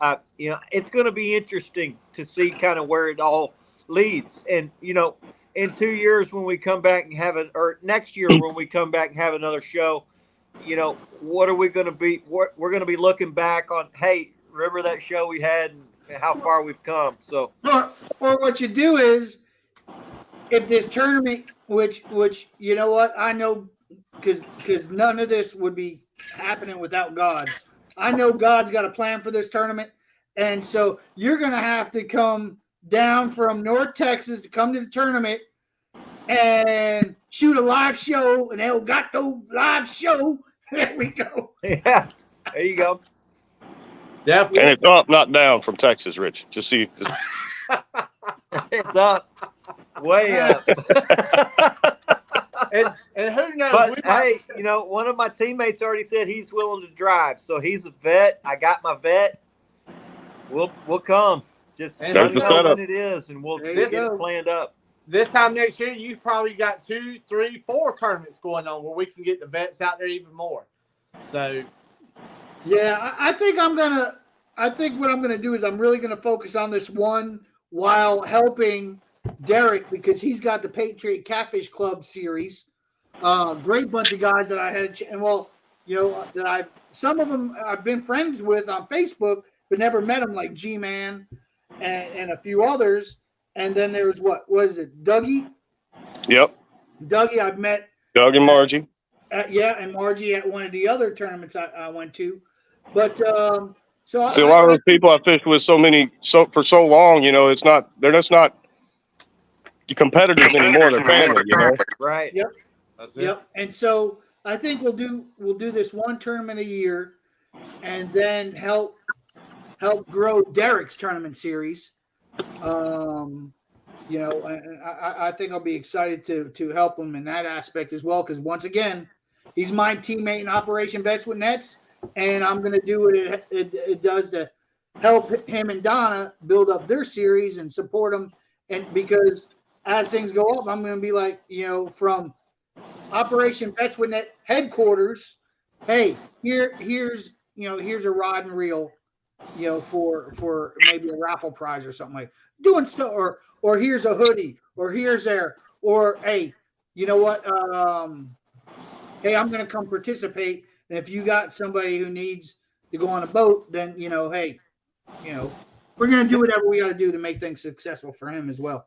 Rich, for everybody out there tonight, how can they get in touch if they want to donate or to give back, or how can they get in touch with you in something where they can talk to you? Great question. All they got to do is go to operationvetswithnets.org. There's various different links on donations. We are going to have our merch up here shortly. We'll have a Shopify site off that, but they can also just pick up the phone and give me a call. My number is 757-236-6607 is our Operation Vets with Nets. I've got my iPhone. I can have 2 numbers to it, so they can reach me anytime if anybody wants to get involved, or they could sit there and on the website, there's a place where, if you want to volunteer or do something, there's some information they can fill out there. I'll get it, and I'll be, a lot of information on the site, or they can just direct call me or hit me up on Facebook. That's a wonderful thing, man, and I hope everybody out there reaches out. I really do. And let's get back to our vets. Rich, if you want to do something here in North Texas, maybe through Hayden, I got a ton of connections with an endless amount of anglers. We could put on some type of tournament where you got to have a vet on the boat. I can help run the thing. Me and Hayden could probably help run the thing. Well, that's put Hayden's guys got together, put them on the boat, go catch. We'll do it in the big fish season when it really, it's really good. So let me know, man. I always like doing. Yeah, I'll need to know the date on that one. That way I can fly home, see some family, and I'll be your vet. Oh, heck yeah, man. Yeah, whatever Hayden that. wants to do, he's ran some other ideas past me, and so whatever he feels led to do to build, the build Operation Vets when that's out there, he knows he's got he's got my A-OK because it's important that I can't be everywhere and do everything. That's why I'm starting to build. I need to get a multimedia person. I need to get a marketing person. But as we're doing this, so I can focus on taking folks out. And so, yeah, if he has an idea, he run it past me and say, dude, let me know how I can support it. Go do your thing. And it helps him raise money to do what he does for Operation Vets. I think you got a great teammate in Hayden. I do. Really cool dude to me. Now I got a lot of friends that are really cool, but I mean, when I say a lot, I don't have an army of them, but he's one of the types of dudes that instantly I clicked with, and you just know when he, the type of person you're dealing with. You got a great teammate with Hayden, so I'm going to try to help Hayden as best I can.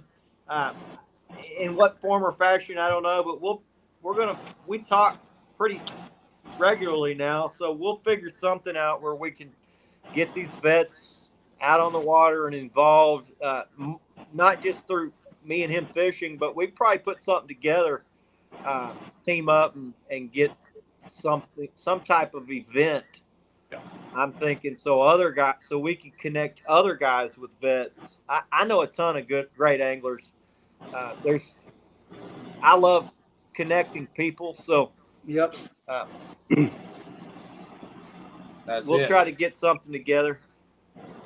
Well, there you go. And see, that's what it's all about. It's those connections, it's those acquaintances and friendships that you built throughout the years and throughout the industry. And our industry is not a big industry. The catfishing industry, it's not a big, but it's small, but it's huge at the same time. And so if that made any sense. But what I've mainly seen in a lot of folks is people willing to go out and help other people do things. I know I was talking to Anthony Brown, and he blew a tire on his trailer or something like that. It got all jacked up, and there was somebody there just came out to help him out. Somebody knew him from here or whatever, from Facebook or whatever it was. But they came out and helped him. And that guy knows no strangers. That's like me. I'll just walk up to you from the blue and just, hey, how you doing? I'm just, I just love meeting people. We need a lot more people like that in the world. That's for sure. Absolutely. We really do. Yeah. So, I enjoy helping guys, and I think a lot of people are like, what's your motive? Yeah. I'm like, I don't know what I get out of it other than just personal satisfaction of helping somebody. So, there's no real motive. I mean, I like people making cool memories through fishing. I think it brings people it's together. self-rewarding. I think for me, I believe fishing is one of those types of things that can change your life forever. Just one good trip. So I try to, replicate that for other people. And hopefully each time you do that with someone, it touches them basically forever. Yep. So I may never be rich or famous, but I will make my mark. There you go. World. Yep. Through helping other guys. And I know there's a gazillion guys now that can constantly thank me, and people can think whatever they want to about me. I don't care. I'm going to keep doing what I do, which is exactly helping other anglers try to get blue cats figured out and just having fun fishing. So I've always people ask me the same thing. They're like, well, what's in it for you? I said the same thing that's in it for the vet. Like, what do you mean? Therapy. And I've always said fishing's the best medicine that you can ever get. It is. Yeah. I mean, it doesn't get no better than being out there with nature. Even if you get skunked, in which, man, I thank the good Lord, since Zach lived in my pocket for almost 2 years. You need to get this. You need to get that. You need to get this. What do you mean I need a trolling motor? I can't just turn my motor on for a little bit? He's, oh, no. So as I'm spending thousands, or Zach's spending thousands of dollars out of my pocket on my boat, I've only been skunked twice, and because really bad, the wind is like 20 knots coming. You're in a pontoon boat, so you don't have all this control. I got 20 foot of drift sock behind me, and that ain't doing nothing. And so I'm getting so frustrated because my lines are going all over the place, and I've only been skunked twice since then. Knock on wood. That's when you just go crappie fishing. You ain't got to run them out as far. It doesn't happen again. But you're right. You're exactly right, Derek. I But, just put up a fishing meme, Rich, that said fishing, the most expensive way to get dinner for free. That's yeah. Yep. Yeah. My wife, she it's a running joke with her when I first started catching catfish. I caught like a good 7-8 pounder, and so I brought it home. I filleted it. I made up nuggets, and so we're having breakfast. So I'm making scrambled egg. I got some sausage, and I put down some catfish nuggets. And she's like, "What's that?" I said, "That's catfish for breakfast." I'm like, yeah. And so I'm throwing my hot sauce. I make my own hot sauce. So I'm throwing my hot sauce on there. And she's like, "For breakfast?" I'm like, "Yes, ma'am." And I'm enjoying it. And she's like, "But for breakfast?" It was a running joke. So our oldest, he's my bonus child, Kyle. Him and his mom were talking because they're coming up Friday, and Vicky was asking him, "Well, hey, what kind of food do you so we know we're going shopping to pick up and stuff." He goes, "I want some catfish nuggets for breakfast." And then he goes, "Not." And I'm like, "Oh my gosh, you got." I said, "Man, it's great." But guys, I'll tell you, it's been a blessing meeting each and every one of you tonight, and I can't actually wait until we get up there to the tournament and actually shake some hands. Oh yeah, absolutely. I'm looking forward to it. That's for sure. So we're gonna pray about this and speak this tournament right into existence. There you go. Let us know, and whatever we can do to spread the word, we definitely gonna spread it for you. That's for sure. That's what I'm talking about, and I appreciate it, guys. I appreciate it. We all do. We appreciate y'all. Yeah, man. I saw a comment. I think somebody said about November, about being on fire. So hopefully this tournament. Yep. Yeah, Jeff. Hopefully this That's my tournament. boy, Jeff Martin. Yep. And November. Ramped up this last year, and now he's off and running. So. Oh, there you go. So hopefully in this tournament on Veterans Day of 2023, it'll be on fire. That's it. I'll make that trip. Heck yeah. Oh, But yeah, it's mandatory for you. I do want Jamie, Rebecca, and Chris. Like, you guys are definitely the right people to bring on and with us, and we do really appreciate our down to earth people, and those are the kind of people that we wanted to connect with. Yeah. Matt, the group that has supported us is a very down to earth people. We really do appreciate it. And we appreciate y'all just as much too, man. 100% correct. Yeah, We really what do. we've built is more than just kind of a team. It's more like a family. We all lean on each other when times are good. When times are bad, then we all cheer each other when things are going good. So we're glad to have y'all on the team and in the family. Now, Derek, I don't know you much, but we'll get to know you better, buddy. So glad to have you with us. Hayden's my brother, Rich. I mean, just in the last couple of weeks, now Rich is my brother. So Jamie, we're like blood now. Yeah. And just the longer we all do these things to help each other, I think the tighter we get and the better the bond gets. So I just got to watch those Absolutely. morning texts with Jamie. I've got to put the names in my phone. Rebecca's going to kill me if I don't. Who is this? Take me off this thread. But you know what? I'm more. Rich, at least you How many laughed times about is it. I Jake from said, State Farm going to Jamie, call I said, you today? I wouldn't worry about it. I think Rich thought it was a joke. I thought it was a joke. Yeah. He's And like, I tell you, because Jamie said, "Who texted is me this?" about, I don't know, noon It's or Rich. 11. He's like, who was that? I'm like, that's Rich. That's our freaking team member, man. but your I name was is like, in my he's- phone now. Showing us the jersey. He's like, oh, well, I didn't get the jersey. I was like, oh, well, you were probably added to the stream after he sent the jersey pic. So But I can't wait, Chris, to see the logos right here. Yeah, I that's cannot gonna be wait to see cool. the logos. Yeah. So I talked to LB today, and he had some family.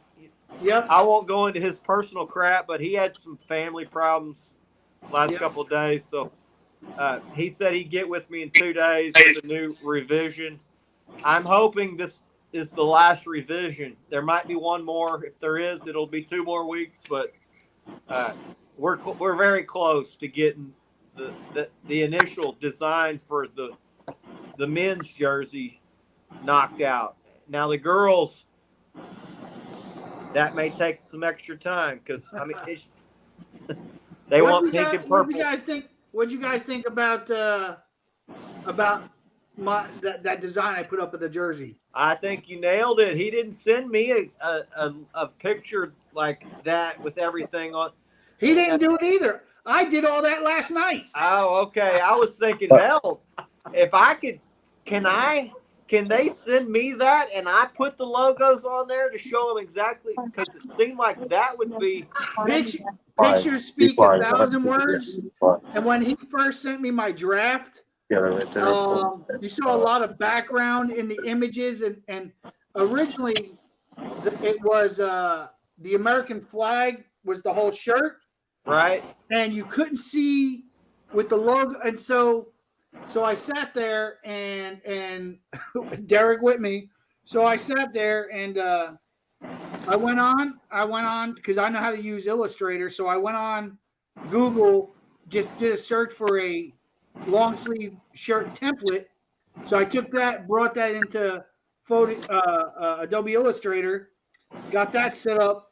Then I made the design. Originally, I had the stripes going all the way down, similar to what he had, and you couldn't see. And I'm like, nah. And then all of a sudden, I made it gray, half of it gray, and then I had to redesign most of the logos so they were transparent, so then you could see them. And so now my wife tells me, hey, it's one thing if you got, the stars on the field on one arm and the front and back, and then the stripes going down. But the other arm, you should make that like a solid color, like and I'm like, she called me earlier. I'm like, ooh, okay. Hey, y'all are in trouble now. The wife just got home, and I'm still on this thing. Uh-oh. Uh-oh. And I'm like, Here, say hi. This is Donna. There's Hi. the other Hey, Donna. angler. Hey, how's it going? It's going. And no, I did not feed their cat. So I think as soon as I get off this, I'm gonna go up there. I'm gonna take the stripes off the one sleeve, make it gray like the rest of the shirt, and then just put "In God We Trust" on that side, and then "We the People" on the stripes on the other side. And I think that will be the final design. No And, bugs that way. and when I talked to LB yesterday, and he told me what was going on, I said, "Listen, dude, you handle your family stuff, and you guys are my thoughts and prayers. I'll email you everything early next week." Yeah. So. Yeah, so when I looked at his website, I'm looking at these tournament jerseys and I'm like, damn, that thing looks awesome. And then when he sent me mine back, I was like, well, that don't look like the tournament jerseys. Like, what, but the process has been long and we're ironing it out, and he's been great to work with. So I will say some people might be annoyed that I wanted a certain way, but he's not been that way. So I got to give it up to him. He's been good to work with. He is doing due diligence to get it the way I want it, because I want it to look good. You can see that one in Jamie's background. I designed that come from Tournament Logo, where it looks damn good. Which one? I can't see it. The one on the left that says done. Show him the front of that one, Jamie. That's our fall jersey. Oh, I like. So that is way cool. Similar to that, but I think he reversed the logos. This one's going to be on front. just the two fish are on back, and then it's going to be white and gray. What camo do they call that? Cryptech camo. Yep. So it'll be, instead of black and gray, it'll be white and gray Cryptech. Oh, I like that. Yeah. Yeah, like absolutely. that, but white so and he's gray. got the blue. Yeah, he's got the blue and gray. Yeah. Blue and black. So it'll be. Yeah. I love that Cryptech, man. So it should look good. Yeah. I'm so gonna make sure it's right before we order a bunch. So Yeah. Absolutely, because they're not cheap. no, and I'm the one that put it together, so it's on me to make sure. Yeah. Did you see that one comment on your jersey, Rich? The guy's like, well, I don't understand why you're going to give people free advertising. Blank That's a out good the point front about and it. put the small logo. And I'm like, you just don't understand how this works, do you? You support see, people, yeah. they support you, and yes, you That's how we advertise do it. for them. That's how we do it. You know, in the beginning, we're like, do people pay? Now, I realize that on certain jerseys, you got to pay to be on them. But on ours, I told Jamie, we're going to support the guys that we like and the guys that are good teammates. And he's like, I love that. Let's do that. And I'm like, well, I mean, I didn't tell him. I asked him. Yeah. And he's like, yes, I love that, Chris. Let's do that. And every time we make a little change or add somebody, obviously the ultimate decision's up to Jamie. But I love having you guys on there. I think it's awesome to have y'all and donate live catfishing. And I mean, Shut up, dude. it's cool. And it is, and I explained to him, because that's a good friend of mine. And so, and when I was talking to him earlier, because we'll see him this weekend, and so he goes, "Yeah, why are you giving all that free advertising?" I said, "Number one, it's not free advertising. They're not paying to be on the shirt, but these are our teammates. These That's are how the I look guys- at it. Yep. These That's how I guys look are at the it. ones that I said, I'm a new when it comes, like, there's organizations, Fallen Outdoors, Tackle 22, been around longer than I have,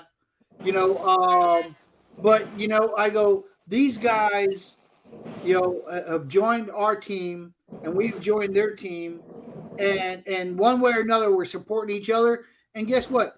I go, because like my baby brother said, he said, man, why don't you just have it here? I said, you don't understand the fishing community. These are jerseys. So like if you watch NASCAR, you see all their sponsors and all that stuff. It's the same thought process. Yeah. I said, It's the team members. And Yeah. we're all trying to, we're all small, really. Carolina Lakeways, Jamie and Rebecca are still making stuff in their shop, in their backyard. It's a mom and pop deal. You're just starting out. Now, Matt, he's a little bit bigger with Mad Cats, but when we started with him, he was just a 6-month-old company. Basically just starting out, didn't even know how he was going to do it all. The other teammates that we got are the same thing, just trying to find their way. So I think it's cool that we all I think so too. bond together to try to build each other up and bring each other along. Guys ask me, what do you get out of it, Chris? I'm like, I get brotherhood and team and being on an awesome team. And Jamie's my brother.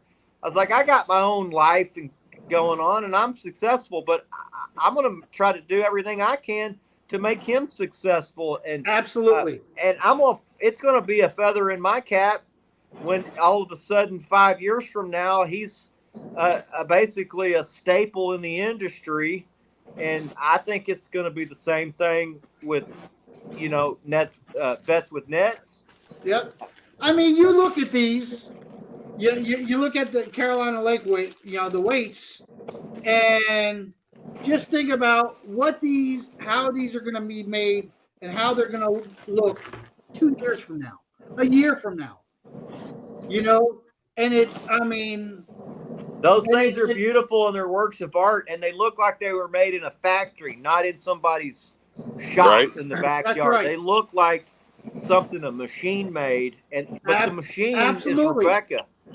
Absolutely. And the thing is, you look at it now, and as they're growing and different ideas come in, how they may look, like I said, a year or two from now.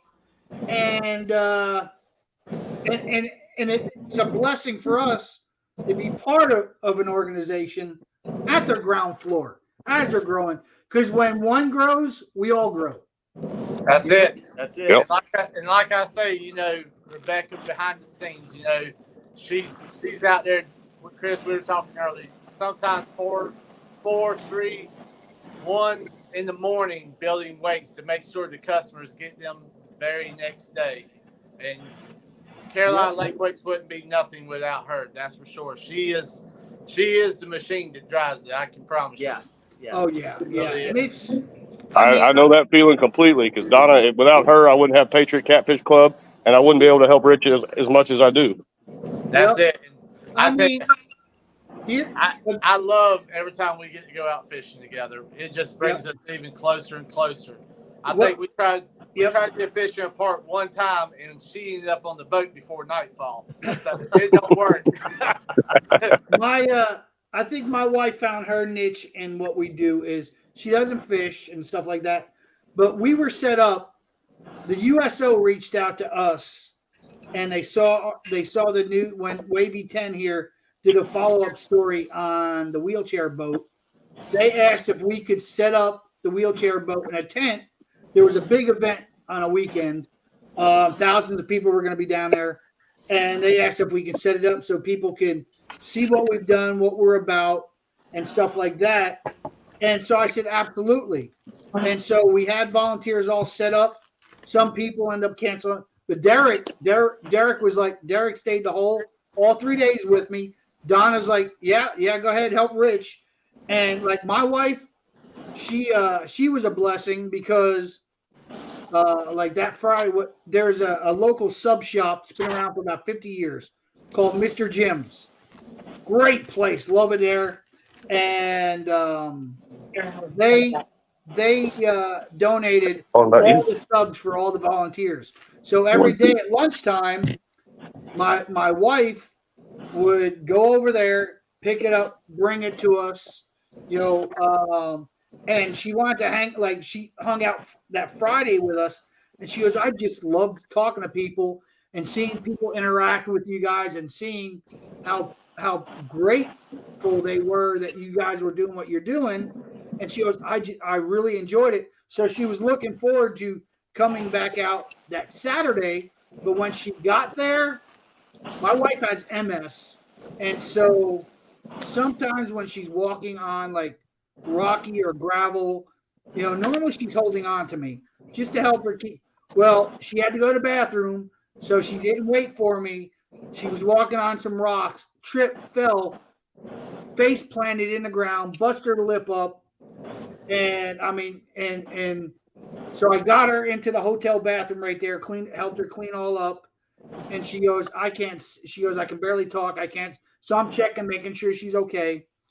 And so she goes, I'm just going to go home. And then she started crying. I said, does it hurt that much? Let's go take you to the hospital. She goes, no. She goes, I really wanted to be here to help you guys at the booth today. I really enjoyed it yesterday. And I said, don't you worry about it. And then the next day, she looked like, we're both Blue Blood fans, and we love watching Blue Bloods, and always been a fan of Tom Selleck. Well, it looked like she had a Tom Selleck mustache.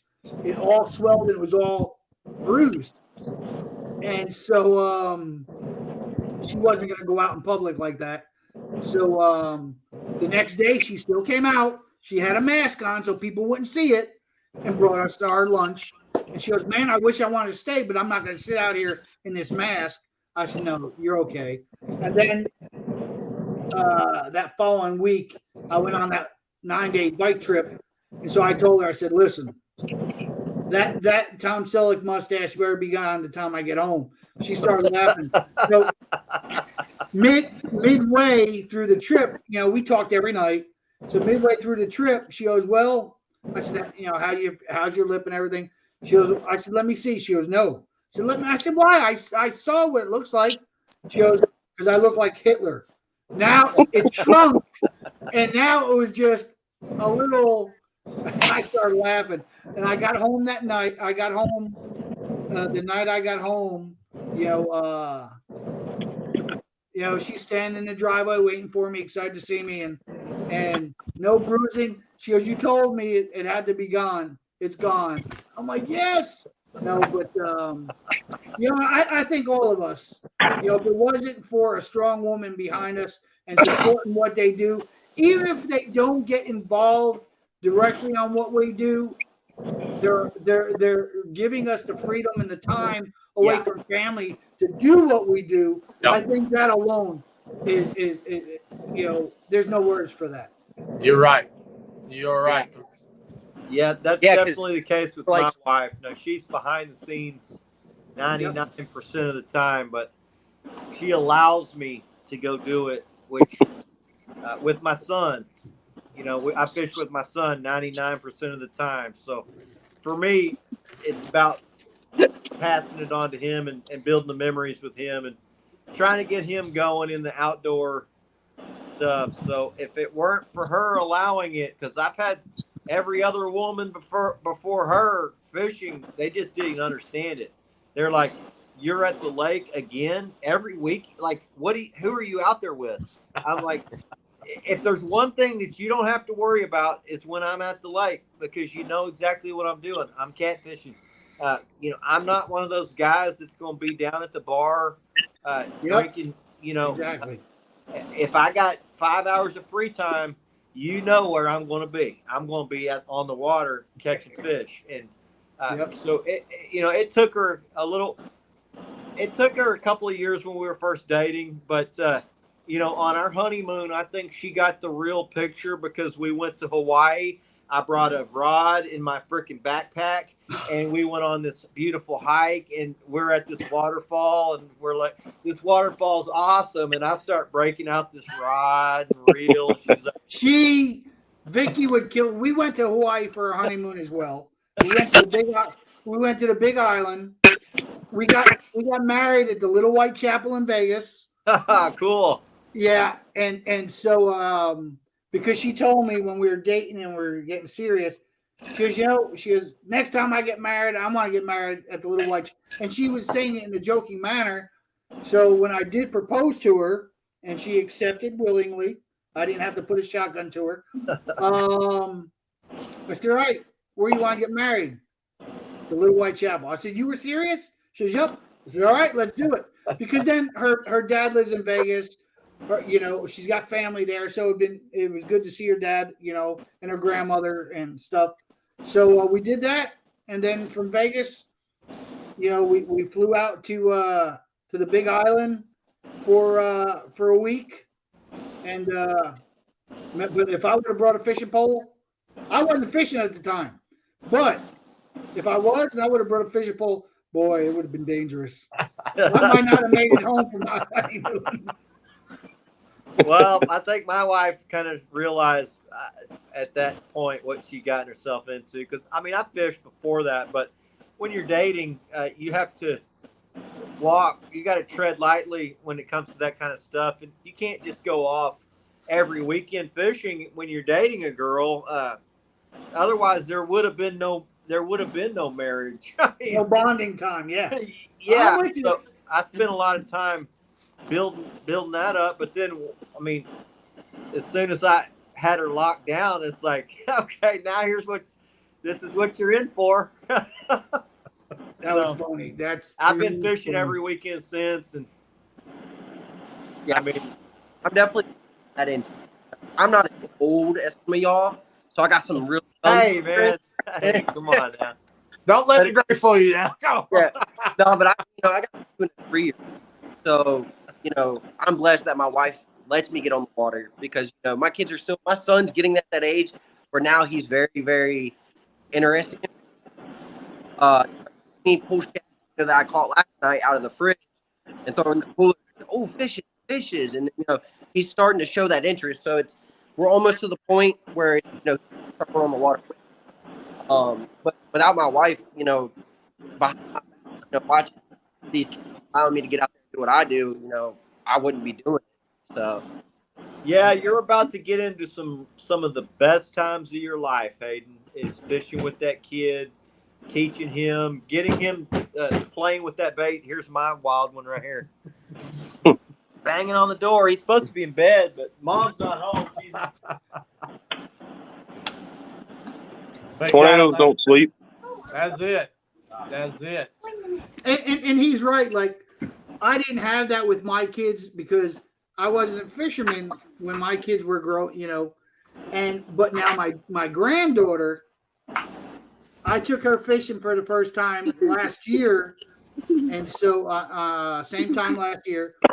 And so, she asked me when I talked to her the other day, she calls me Grandpa Motorcycle because for the last 25 years, I rode in the motorcycle club world, and we'll just leave it at that.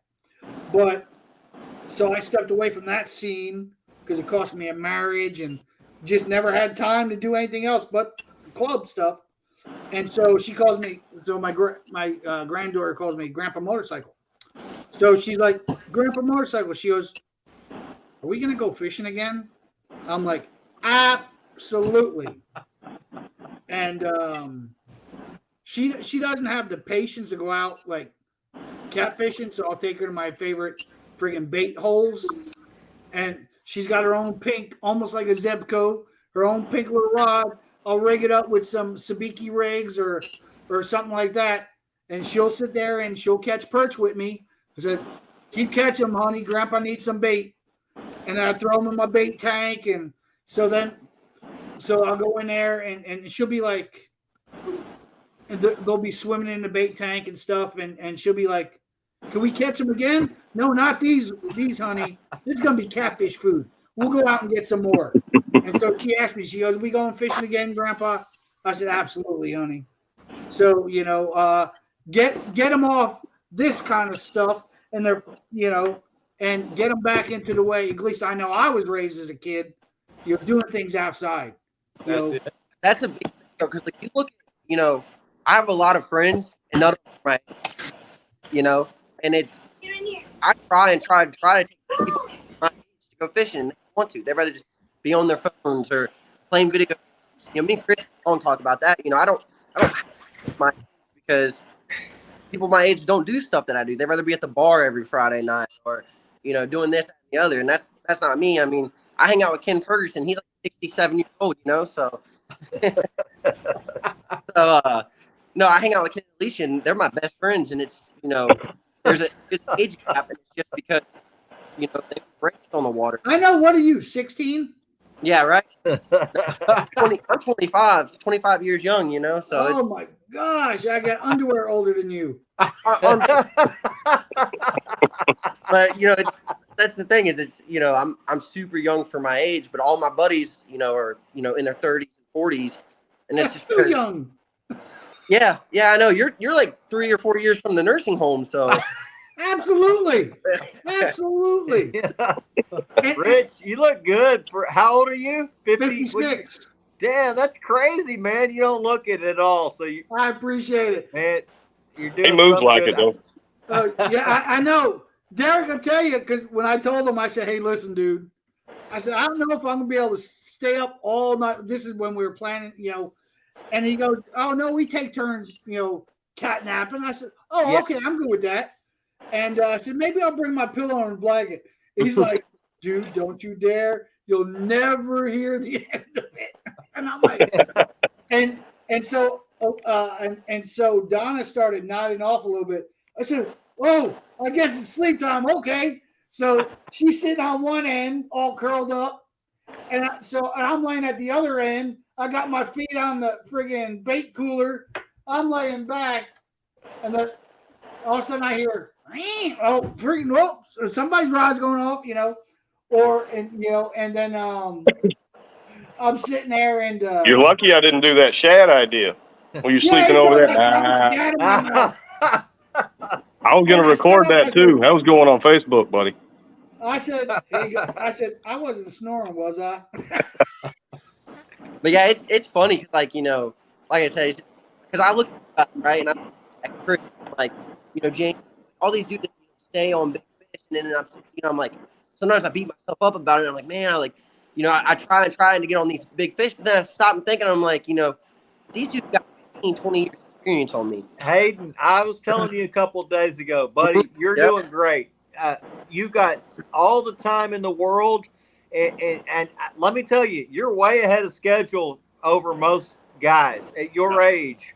By the time, I mean, and catfishing, it's not like there's not a bunch of young guys that are at the top. It takes a freaking mountain of knowledge, and you know, you're way ahead of probably all of the guys in this group from where we were at your same age.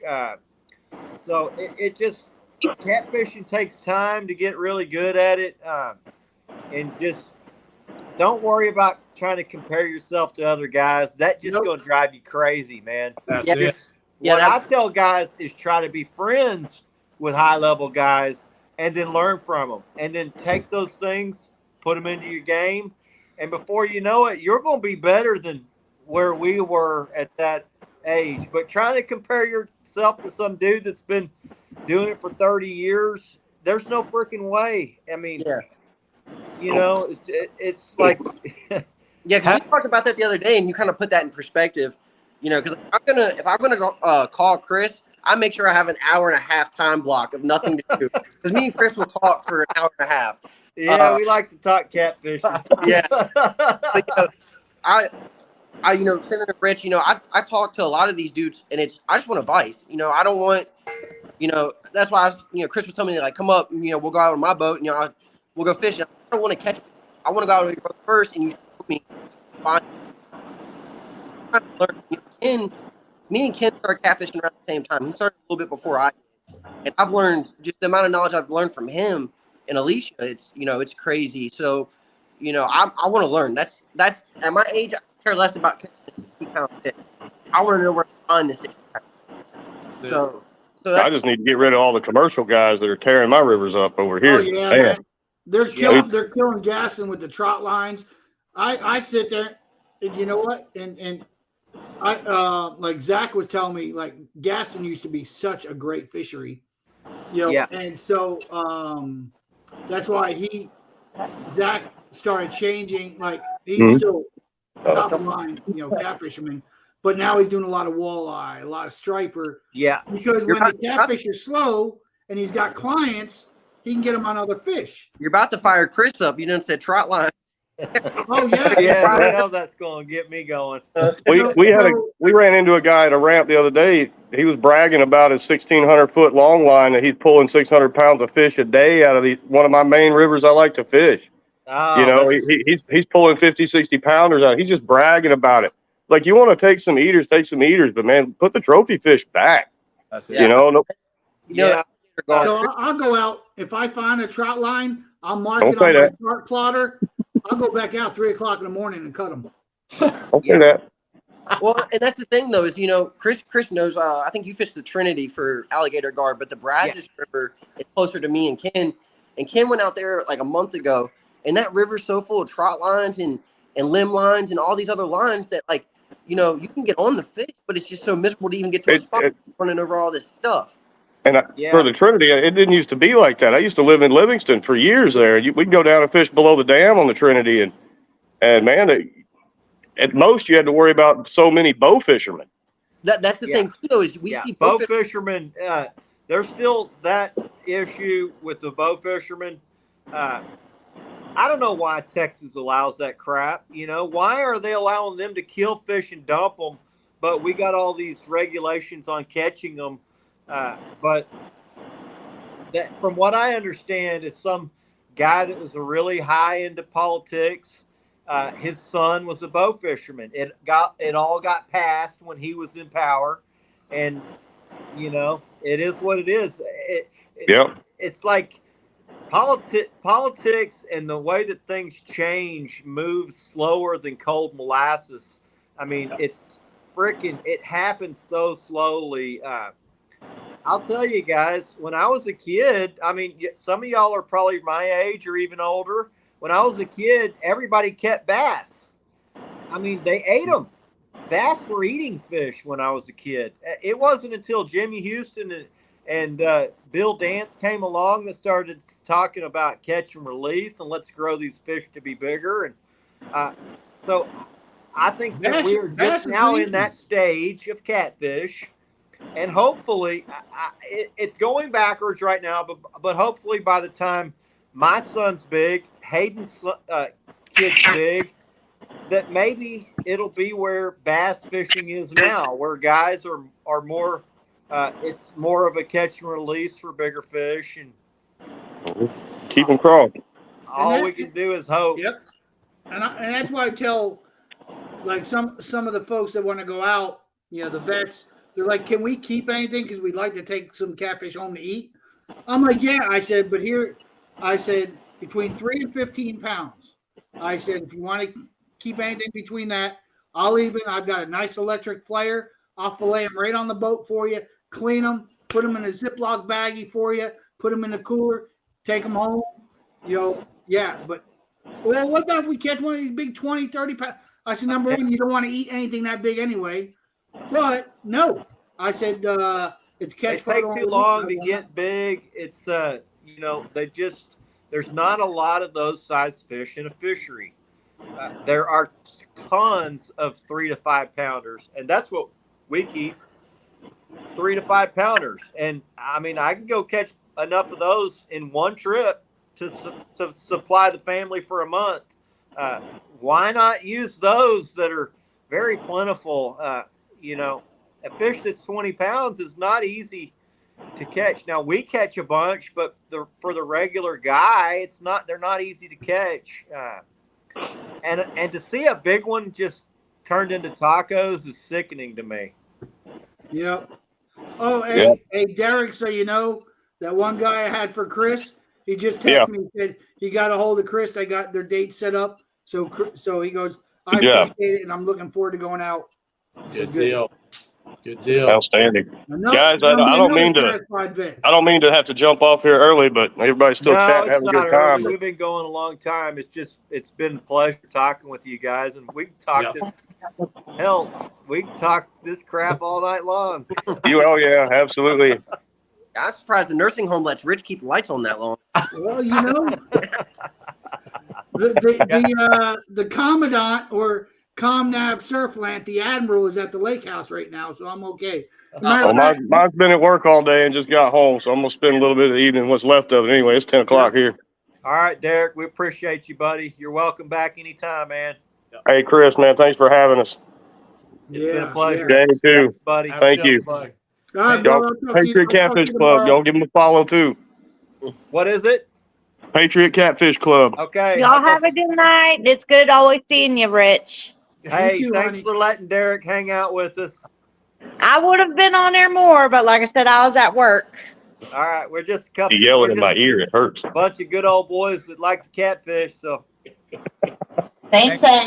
Hey guys, I tell you, tonight's show has just been unbelievable, and it's been just a blessing to meet y'all. That's for sure. And you know, I can't wait to see where this thing goes. That's for sure.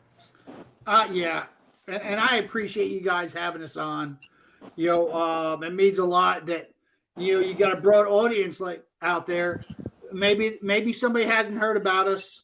You know, I think there was some guys earlier, Rich, that said, "Hey, I'm going to go check out Patriot Catfishing." So, if nothing else, I think we've made some connections with some of our teammates that are willing to take some guys out. I think that's pretty freaking awesome. I was hoping that we could at least try to get something going with the guys. So, Well, any of the tech guys, get a hold of me, Chris. If they're interested and they talk to you about it, just have to get a hold of me and we'll figure something out. definitely. I'll be busy again tomorrow, Rich. I got Heat Press T-shirt There you shop go. still set up over here for you. Okay, you're pressing shirts, Derek? No, I'm pressing our shirts. Okay, cool. But The it was nice to meet you guys, man. All right, Y'all have a good night and enjoy the rest of y'all's chat. All right, all right, see you, brother. man. I'll talk to you tomorrow. Okay, Rich. But y'all guys, I tell you, if anybody out there hasn't checked out, go check them out. Chris, you got the link to pop up one more time there, buddy? Yeah, of course.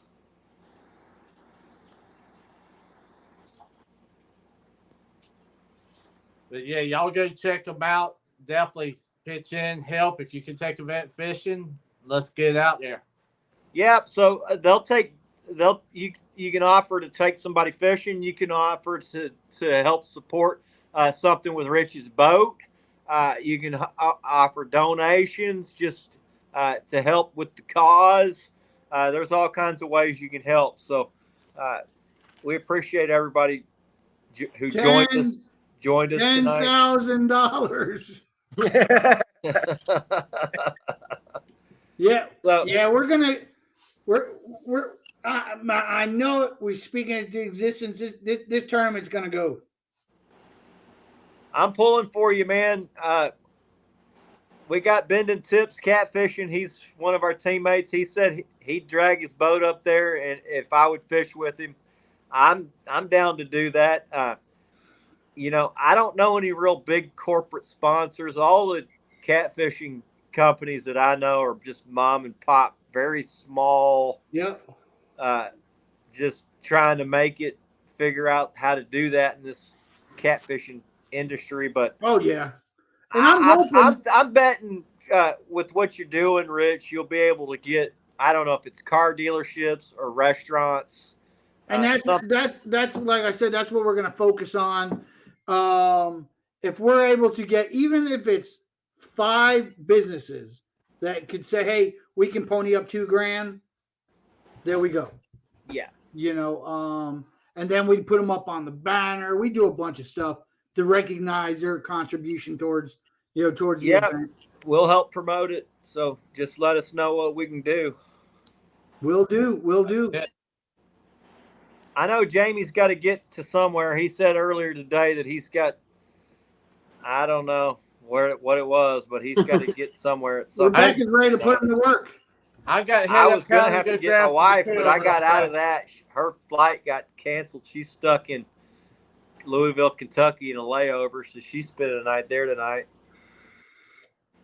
But well, thank you guys again for having us on. It's been an honor. It's always fun It to has been, yep. I watch the show every week, so it's cool to be on here and hang out and talk to you guys. Well, Hayden, I was going to say I'd like to, I run the teams over at Carolina Lake Weights. I'd like to get you on as one of our sponsored anglers if you'd like to be on the team.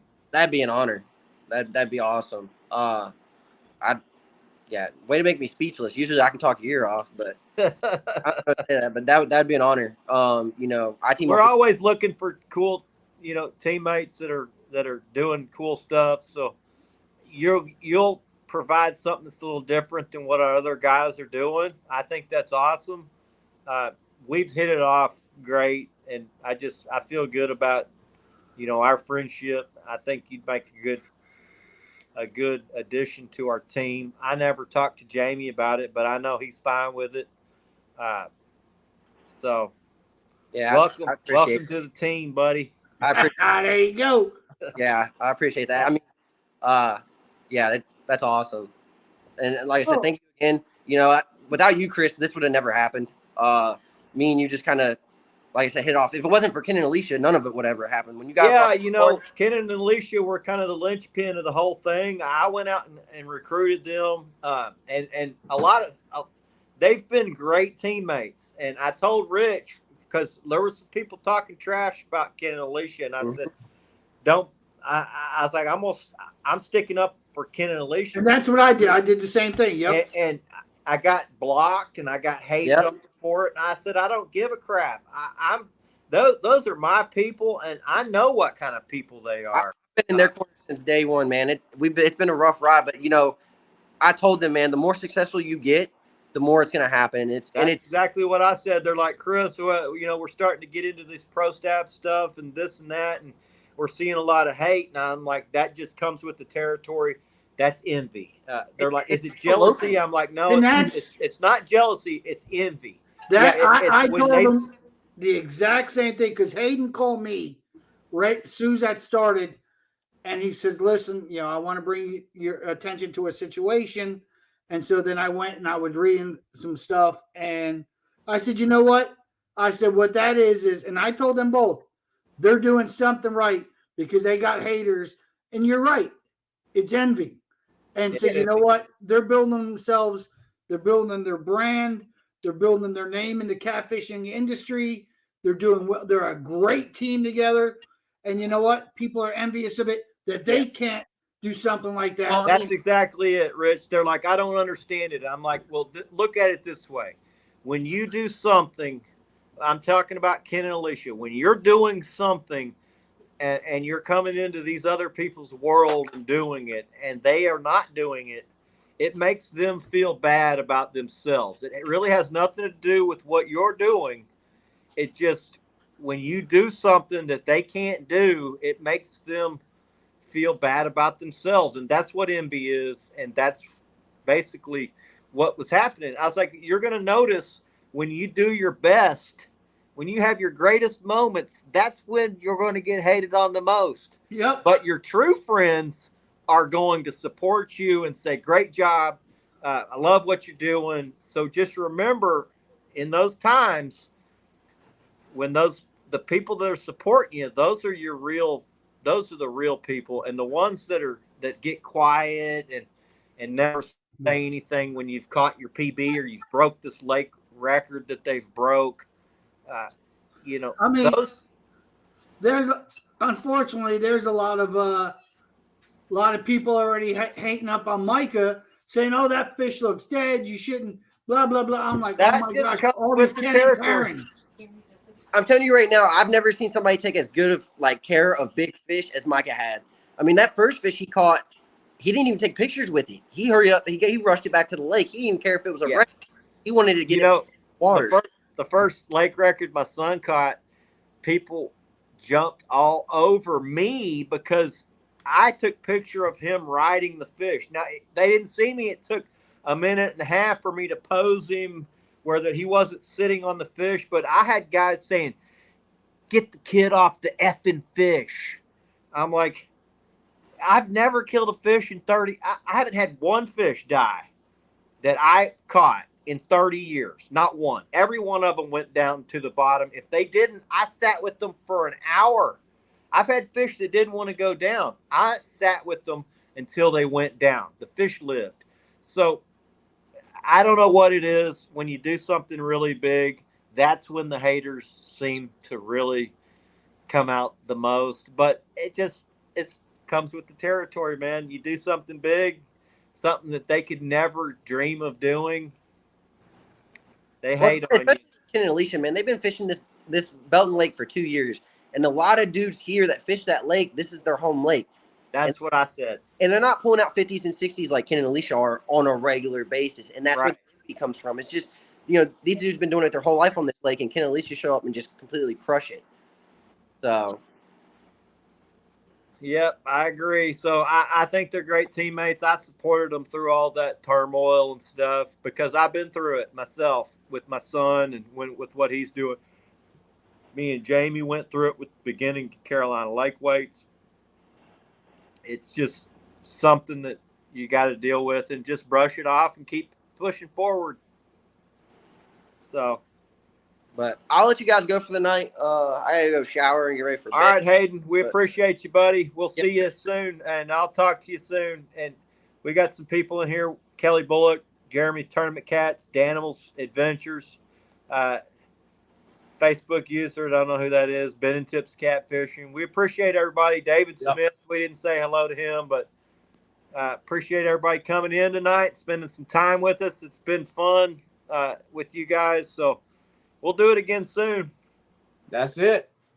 For Jamie, for Operation Vets with Nets, Tight Lines, God bless. Azul out.